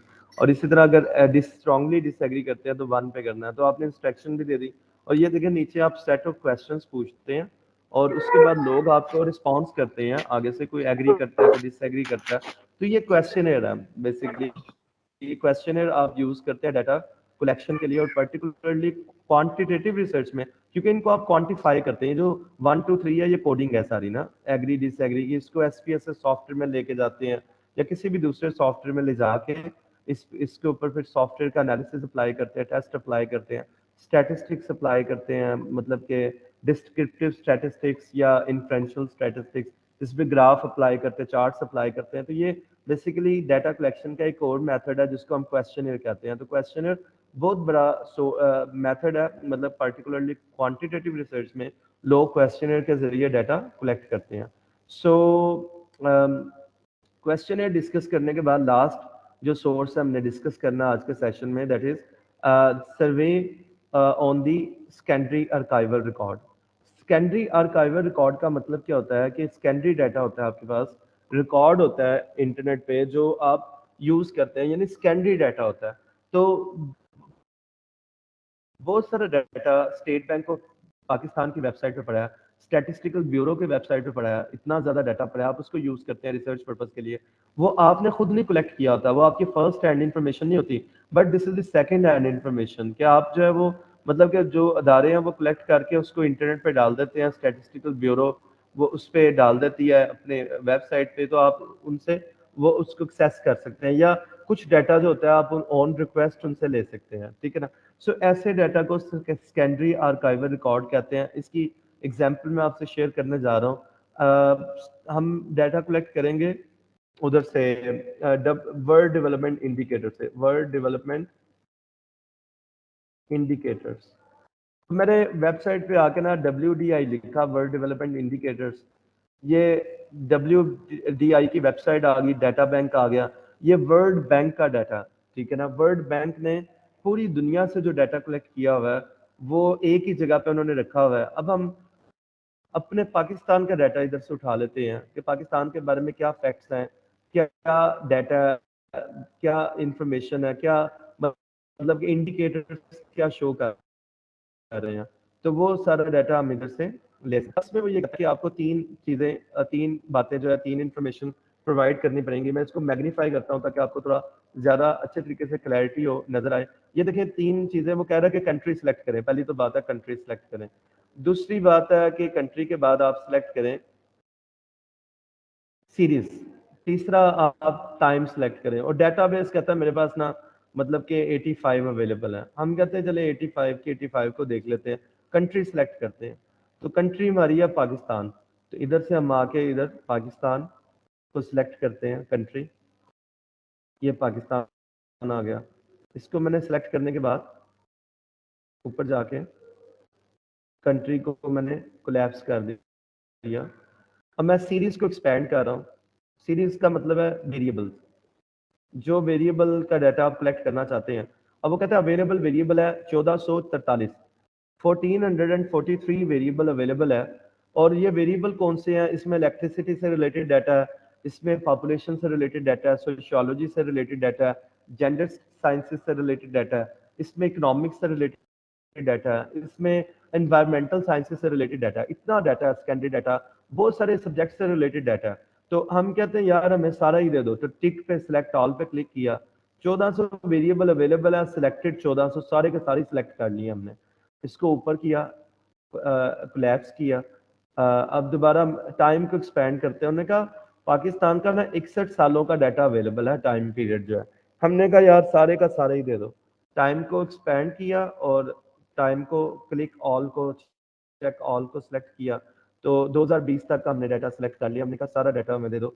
ये जब हम सारा सेलेक्ट कर चुके हैं तो अप्लाई चेंजेस पे हमने क्लिक करना। जैसे ही अप्लाई चेंजेस पे क्लिक करेंगे लिखा होगा लोडिंग, यानी वो डाटा लोड कर रहा है, ठीक है ना। तो इट विल टेक टाइम, थोड़ा सा टाइम लगेगा बिकॉज डाटा बहुत बड़ा है, बहुत बड़ी फाइल है, पूरे पाकिस्तान का डाटा है। 1400 वेरिएबल्स का डाटा है, तो it normally it takes time, थोड़ा सा टाइम लगता है, तो आपके पास डाटा सारा आ जाएगा। अच्छा, मीनवाइल हम ये ऊपर डाउनलोड ऑप्शन आ रही है, उसको ड्रॉप डाउन नीचे करके तो ये मेन्यू ओपन होगा, उसमें एक्सेल पे अगर क्लिक करें तो समटाइम ये अगर डाटा फाइल सपोर्ट करती हो और क्विकली डाउनलोडेबल हो तो एक्सेल पे क्लिक करते ही वो डाटा फाइल आपकी डाउनलोड होना शुरू हो जाती है। ठीक है, अब इसमें थोड़ा सा एरर आ रहा है, प्रॉब्लम आ रही है। अदरवाइज ये डाटा फाइल ना एक्सेल की फॉर्म में आपके पास डाउनलोड हो जाएगी, और वो जो एक्सेल की फाइल होगी उसके अंदर वो सारे वेरिएबल्स होंगे जो आपने सेलेक्ट किए थे। All the variables will be available, वो सारा डाटा टाइम सीरीज वाइज के किस साल क्या फैक्ट्स थे, क्या मतलब के फिगर थी, जीडीपी आपकी कितनी थी, किस साल कितनी थी, उसका ग्राफ बना लें, ट्रेंड देखें कि कब किस गवर्नमेंट में जीडीपी नीचे आई, किस गवर्नमेंट में ऊपर गई, किस गवर्नमेंट में जो है वो। अब आप ये भी देख सकते हैं लैंड कितना था, एग्रीकल्चर लैंड कितना था, और अब कितना ज्यादा सोसाइटीज बन गई हैं, एग्रीकल्चर लैंड आहिस्ता आहिस्ता खत्म होता जा रहा है। सो इस तरह से कम होता जा रहा है। सो इस तरह से बहुत सारा डाटा जिसके अंदर चेंजेस आ रही है over the period of time. Carbon dioxide emission कितनी ज्यादा है, फैक्ट्रियों का धुआं कितना निकलता है, वो किस साल कितना निकलता था, किस साल कम हुआ ज्यादा हुआ, ये सारा डाटा आपके पास वर्ल्ड बैंक की वेबसाइट पे अवेलेबल है। इस तरह आप स्टेट बैंक की वेबसाइट पे जाएं, उधर डाटा फाइनेंशियल नॉन फाइनेंशियल आपके पास मिल जाएगा। और इधर तो यानी ये सेकेंडरी आर्काइवल रिकॉर्ड्स बहुत बड़े डाटा बैंक्स हैं कि इधर बहुत सारा डाटा पड़ा होता है और आप उनको यूज कर सकते हैं रिसर्च पर्पजेस के लिए। तो ये सारा सेकेंडरी डाटा है जो आपने नहीं कलेक्ट किया होता बल्कि गवर्नमेंट के अदारों ने कलेक्ट किया होता है, और स्टेट बैंक को या वर्ल्ड बैंक को वो इंफॉर्मेशन प्रोवाइड की होती है। दुनिया की उसके अंदर प्रोवाइड किया होता है। बहुत सारे बैंक WDIM डाटा लेते हैं। इसका बेनिफिट ये भी होता है कि इसको हम कहते हैं leading by knowledge. Leading by knowledge का मतलब होता है कि आपने देखा होगा कि हल्का एक लगा होता है, हल्का अहबाब लोग बैठे होते हैं, उनमें से एक बंदा बोल रहा होता है, और जो बोल रहा होता है वो फैक्ट्स और फिगर्स पे बातें या नॉन पॉलिटिकल कोई क्वेश्चन कर रहा है, वो फैक्ट्स बता रहा है, हकाइक बता रहा है। जब वो बता रहा है ना, परसेंटेजेस बता रहा है, रेफरेंस दे रहा है, तो सारे लोग मुंह खोल के उसकी बातें सुन रहे होते हैं। यानी आंखें और मुंह उन्होंने खोला होता है। ये एक साइकी है ना कि जब इंसान हैरान होता है तो वो मतलब कि एक्साइटमेंट होती है कि यार ये क्या बता रहा है, तो वो सिर्फ वही बता रहा है, बोल रहा होता है, और सारे लोग उसकी बातें सुन रहे होते हैं। इसको हम कहते हैं लीडिंग बाय नॉलेज, कि आप लीडरशिप आपके अंदर क्वालिटी आ सकती है जो अगर आपके पास नॉलेज हो तो लोग आपकी बात सुनेंगे। जब आप फैक्ट्स और फिगर्स की बेस पे बात करेंगे और कॉन्टेक्स्ट भी आपको पता होगा, कॉन्टेक्स्ट के साथ रिलेट करेंगे आप, तो लोग आपकी बात सुनेंगे। तो ये जो सेकेंडरी डाटा है ये बहुत ज्यादा लोग यूज करते हैं, रिसर्च पर्पज के लिए ये यूज होता है। ठीक है ऑडियंस, तो this is all about from my side. बाकी ये देखें, ये बाकी वही चीजें हैं, face to face interview, online interview, telephonically interview, या मेल के जरिए आप इंटरव्यू करते हैं, क्वेश्चनर भेजते हैं, या क्वालिटेटिव में भी ये ऑनलाइन फॉरम है। ये एक वीडियो है, इसको जरा देख लीजिएगा। जो जॉन डब्ल्यू क्रिसवेल है उसने प्रैक्टिकली एक रिकॉर्डिंग की हुई है, ये स्लाइड्स में शेयर कर दूंगा, आप मिल जाएंगे। उसमें उसने प्रैक्टिकली फोकस ग्रुप डिस्कशन करके दिखाया कि ये मैंने डाटा ऐसे कलेक्ट किया है, प्रैक्टिकली क्वेश्चनर डेवलप किए हैं, प्रैक्टिकली थीमेटिक एनालिसिस किया। तो ये सारा जो डाटा कलेक्शन मेथड्स हैं जो हमने डिस्कस किए हैं, majority of the data collection methods, John W Creswell ये यूनिवर्सिटी ऑफ नेब्रास्का का प्रोफेसर है, इसने प्रैक्टिकली अप्लाई की है और यूट्यूब पे उसकी वीडियो अवेलेबल है। ठीक है, सो this is the practical exercise and I will share you this particular link, बल्कि लिंक को मैं शेयर कर देता हूँ राइट आफ्टर योर सेशन। आप इसको इसकी वेबसाइट पर जाके यूट्यूब पे तो इस वीडियो को देख सकते हैं। This is a wonderful video. ये मैंने चैट बॉक्स में ये लिंक भी आपसे शेयर कर दिया इसका। ठीक है, अबाउट फ्रॉम माय साइड, आज के सेशन में हमने डाटा कलेक्शन मेथड्स डिस्कस करने थे, सोर्सेज ऑफ डाटा डिस्कस करने थे, वो हमने डिस्कस कर लिया। If you have any question, house is open for all, this is your time, you can unmute your mic and you can ask the question. Thank you so much. जी वजीर साहब का कोई question है? Any question, you can raise your hands.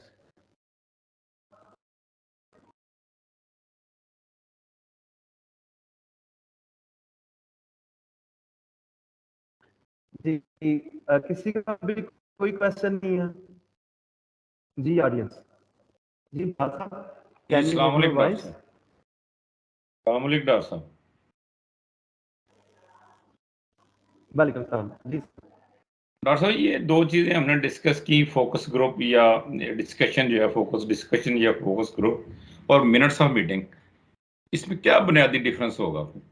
Ji ji sir देखें minutes of the meeting आपको documents की form में मिलते हैं कि मिनट्स पास्ट में डाटा है लोगों का आपके पास फाइलों में लगे हुए मिनट्स ऑफ द मीटिंग और उसके बाद मतलब जब आप ऑर्गेनाइजेशन एनालिसिस करने गए ऑर्गेनाइजेशन ने कहा कि आपको हमने बीइंग रिसर्चर बुलाया है आप यानी आपने एक्शन रिसर्च करनी है हमारे प्रोसेसेस देखने हैं हमारे सिस्टम्स देखने हैं और देखना जहाँ डिले आ रहा है जहाँ कोई प्रॉब्लम आ रही है जहाँ कोई हर्डल आ रही है उसका एनालिसिस करना है तो आपने उनसे डाटा मांगा उन्होंने कहा ये फाइलें या ये डाटा उठा लें ये सारा डाटा पड़ा है तो आपको फाइलों में मिनट्स ऑफ द मीटिंग्स भी मिल गया आपने वो मिनट्स ऑफ द मीटिंग्स भी पढ़ना शुरू किए उन स्टेटमेंट्स के ऊपर थीम्स निकाले उसको एक्सट्रैक्ट किया और बहुत सारी बातें जो एक मीटिंग में मिनट्स थे उसको कंपेयर किया नेक्स्ट मीटिंग के साथ आपने कहा यार ये पॉइंट तो पिछली मीटिंग में भी था रिजॉल्व नहीं हुआ अगली मीटिंग में भी आ रहा है ये कौन करेगा कौन रिस्पॉन्सिबल है वो चीज़ें वो एक्टर्स आपने आइडेंटिफाई किए तो ये सारा काम आप बीइंग रिसर्चर कर रहे हैं ठीक है ना अच्छा अब ये तो मिनट्स ऑफ द मीटिंग आप यूज करेंगे फोकस ग्रुप डिस्कशन ये है कि रिसर्चर इंडिपेंडेंटली जरूरी नहीं वो ऑर्गेनाइजेशन में जाए कि इंडिपेंडेंटली एक्सपर्ट्स को बिठा लेता है और बिठा के उनको कहता है यार सारे टेबल पे बैठ जाओ और इस इशू के बारे में ना हम डिस्कशन करते हैं और मैं क्वेश्चन करता जाऊंगा आपने उस पर आंसर करते जाना तो वो एक फोकस ग्रुप डिस्कशन होता है और आप सारे फोकस्ड होते हैं और मतलब कि उसमें रिसर्चर क्वेश्चंस करता जाता है रिसर्चर खुद एज अ मॉडरेटर अपना रोल प्ले करता है और फिर बाकी लोग आंसर करते हैं उसकी रिकॉर्डिंग भी होती है या उसके बाद में हम ट्रांसक्राइब भी कर सकते हैं अभी मुझे STPI एक अदारा है उन्होंने इनवाइट किया था गूगल कीजिएगा सस्टेनेबल डेवलपमेंट इंस्टीट्यूट है कोई इस्लामाबाद में STPI तो उन्होंने क्या किया कि मुख्तलिफ अदारों के एक्सपर्ट्स और हेड जो थे उनको इनवाइट किया समीडा के जो जनरल मैनेजर है उनको इनवाइट कर लिया और डिफरेंट लोगों को इनवाइट किया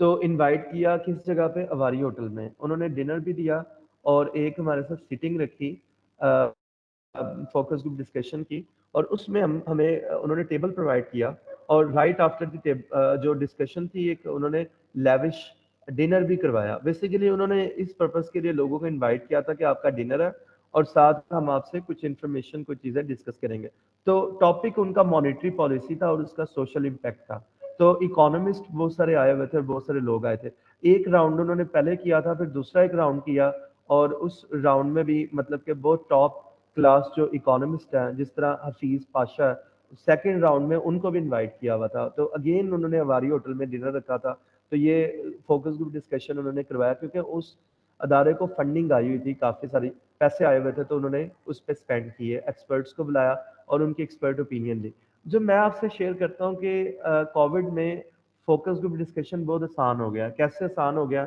कि जूम है माइक्रोसॉफ्ट टीम है आपके पास गूगल मीट है आप उस पर लोगों को ऑन बोर्ड लें और इवन दो कि अगर लोग एक सिटी से नहीं है एक कंट्री से नहीं है तो आप उनके फोकस ग्रुप डिस्कशन ऑनलाइन कर सकते हैं कोई किधर बैठा है कोई किधर बैठा है वो ऐसे ही है जिस तरह आप एक टेबल पे बैठे हुए हैं एवरीवन इज कंट्रीब्यूटिंग और फोकस ग्रुप डिस्कशन का 1-to-1 इंटरव्यू पे ये एडवांटेज है कि जहाँ पहला बंदा बात अपनी स्टॉप करता है where the first person stop the discussion the next starts from that particular point so बहुत सारी नई बातें आती हैं रिपीट में वैल्यू एडिशन भी करता है वो कहता है कि मैं फर्स्ट बंदे की बात को सेकंड करता हूं लेकिन मेरा पॉइंट ऑफ व्यू थोड़ा सा ये भी है कि इसमें ये भी ऐड कर लें सो उससे फिर नई नई चीजें आती हैं 1-to-1 इंटरव्यू में रेपिटेशन बहुत होती है आप एक बंदे के पास गए इंटरव्यू में उसके कमरे में उसने बातें जो बताई दूसरे बंदे के पास जाएंगे सेम बातें वो भी बताएगा कुछ नहीं बताएगा कुछ रिपीट होंगी लेकिन repetition is not always bad particularly जब हम कंटेंट एनालिसिस करते हैं तो रेपिटेशन से किसी चीज की इंपॉर्टेंस का पता लगता है कि यार सारे बंदे अपने इंटरव्यूज में ये बात कह रहे हैं तो इसका मतलब वाकई उस बात की इंपॉर्टेंस ज्यादा है सो फोकस ग्रुप डिस्कशन के अपने एडवांटेज है 1-to-1 इंटरव्यू के अपने हैं लेकिन बहरहाल इस मेथड को बहुत ज्यादा क्वालिटेटिव रिसर्च में यूज किया जाता है जी सर ये जो जियो पे सर जियो पे ARY पे टीवी चैनल्स पे जो प्रोग्राम्स आते हैं जिसमें 3-4 वो गेस्ट को इनवाइट करते हैं, उसको भी हम फोकस ग्रुप डिस्कशन कह सकते हैं? नहीं कह सकते सर, उसको हम कहते हैं टॉक शो कहते हैं। यानी बेसिकली वो डिफरेंट है, it is entirely different from the focus group discussion। हाँ, अगर उनका पर्पस ये हो कि किसी रिसर्च करके किसी मसले का हल निकालना है, दे आर वेरी फोकस्ड, और वाकई वो एक दूसरे पॉलिटिकल पार्टी को क्रिटिसाइज नहीं कर रहे, एक दूसरे को, बल्कि वाकई वो किसी मसले के हल के लिए बैठे हुए हैं सारे एक्सपर्ट, और जो बंदा एंकर पर्सन है उनको प्रॉप कर रहा है, लीड कर रहा है, सो आप उसको फोकस ग्रुप डिस्कशन कह सकते हैं, ठीक है ना। नॉर्मली वैसे वो आप फोकस नहीं होते बल्कि डीप फोकस होता है, उसमें पर्पस डिफरेंट होता है उसका। जी, पर्पस उसका अस्सलाम रिसर्च नहीं वालेकुम होता, सर। लेकिन वालेकुम सलाम जी। सर एक छोटा सा क्वेश्चन था, आपने जो डाटा कलेक्शन के सोर्सेज की स्लाइड दिखाई थी उसमें काफ़ी सारी चीज़ें थी, बहुत सारी तो ऐसी थी जो हमारे गुमान में भी नहीं थी कि इन सोर्सेज से भी डाटा हम ले सकते हैं, लेकिन कुछ प्रॉब्लम इस तरह आते हैं, जैसे आपने सोशल मीडिया का जिक्र किया था और वेबसाइट्स वगैरह का, कभी कभार ऐसा होता है सर कि एक ही टॉपिक से मुतल्लिक डिफरेंट वेबसाइट्स पे या डिफरेंट सोशल मीडिया के जो सोर्सेज हैं वहाँ पे इंफॉर्मेशन मुख्तलिफ या डाटा मुख्तलिफ आ रहा होता है, तो वो ऑथेंटिसिटी कभी कभी इशू बन जाती है, इस बारे में जरा रहनुमाई फरमाइएगा सर। जी इमरान साहब, बिल्कुल आप ठीक कह रहे हैं। क्वालिटेटिव रिसर्च और क्वांटिटेटिव में यही डिफरेंस होता है। क्वालिटेटिव रिसर्च में आप बहुत ज़्यादा सब्जेक्टिव होके इंडिविजुअल्स की ओपिनियंस को जो है वो वेट करते हैं, मतलब कि लोग जो इंडिविजुअल्स क्या कह रहे हैं उस पर हम चले जाते हैं, और वो समटाइम इंडिविजुअल्स की ओपिनियन जो उनकी बातें होती हैं बहुत बाइस्ड होती हैं, उनका पर्सनल एक्सपीरियंस होता है जिसकी जनरलाइजेबिलिटी कम होती है as compare to quantitative research.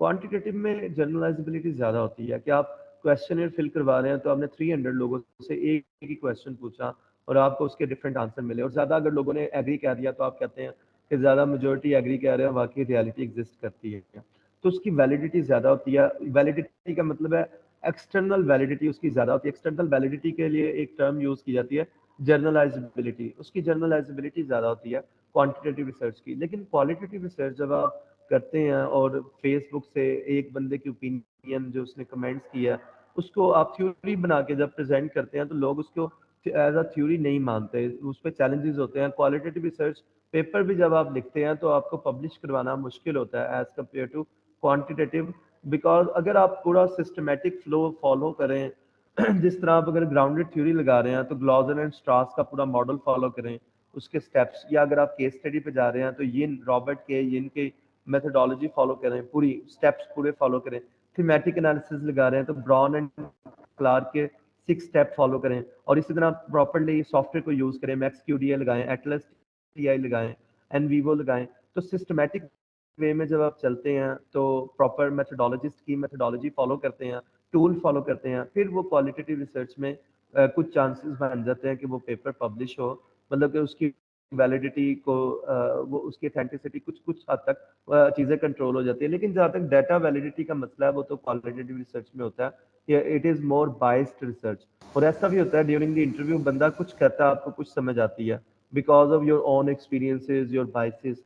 तो ये लिमिटेशन है क्वालिटेटिव की अवर द क्वांटिटेटिव, इससे हम डिनाई नहीं कर सकते। लेकिन अल्टीमेटली बहुत सारे मेथड्स होते हैं, जिस तरह डेंजिन कहता था कि आप इन्वेस्टिगेटर ट्रायंगुलेशन यूज करें क्वालिटेटिव रिसर्च में। डेंजिन बहुत बड़ा मेथडोलॉजिस्ट है, वो कहता है कि आप खुद क्वालिटेटिव रिसर्च ना करें बल्कि मल्टीपल लोगों को इन्वॉल्व कर दें। तो अगर एक बंदे से गलती के चांसेस है तो दूसरा इन्वेस्टिगेटर जो होगा वो उसकी रहनुमाई करेगा, यानी वो कहेगा यहाँ आप गलती कर रहे हैं तो इसको इस तरह से करेक्ट कर लें। तो उससे फिर मल्टीपल लोगों को इन्वॉल्व करने से आप उसकी जो वैलिडिटी है वो बेहतर कर सकते हैं। जी जी बहुत शुक्रिया सर।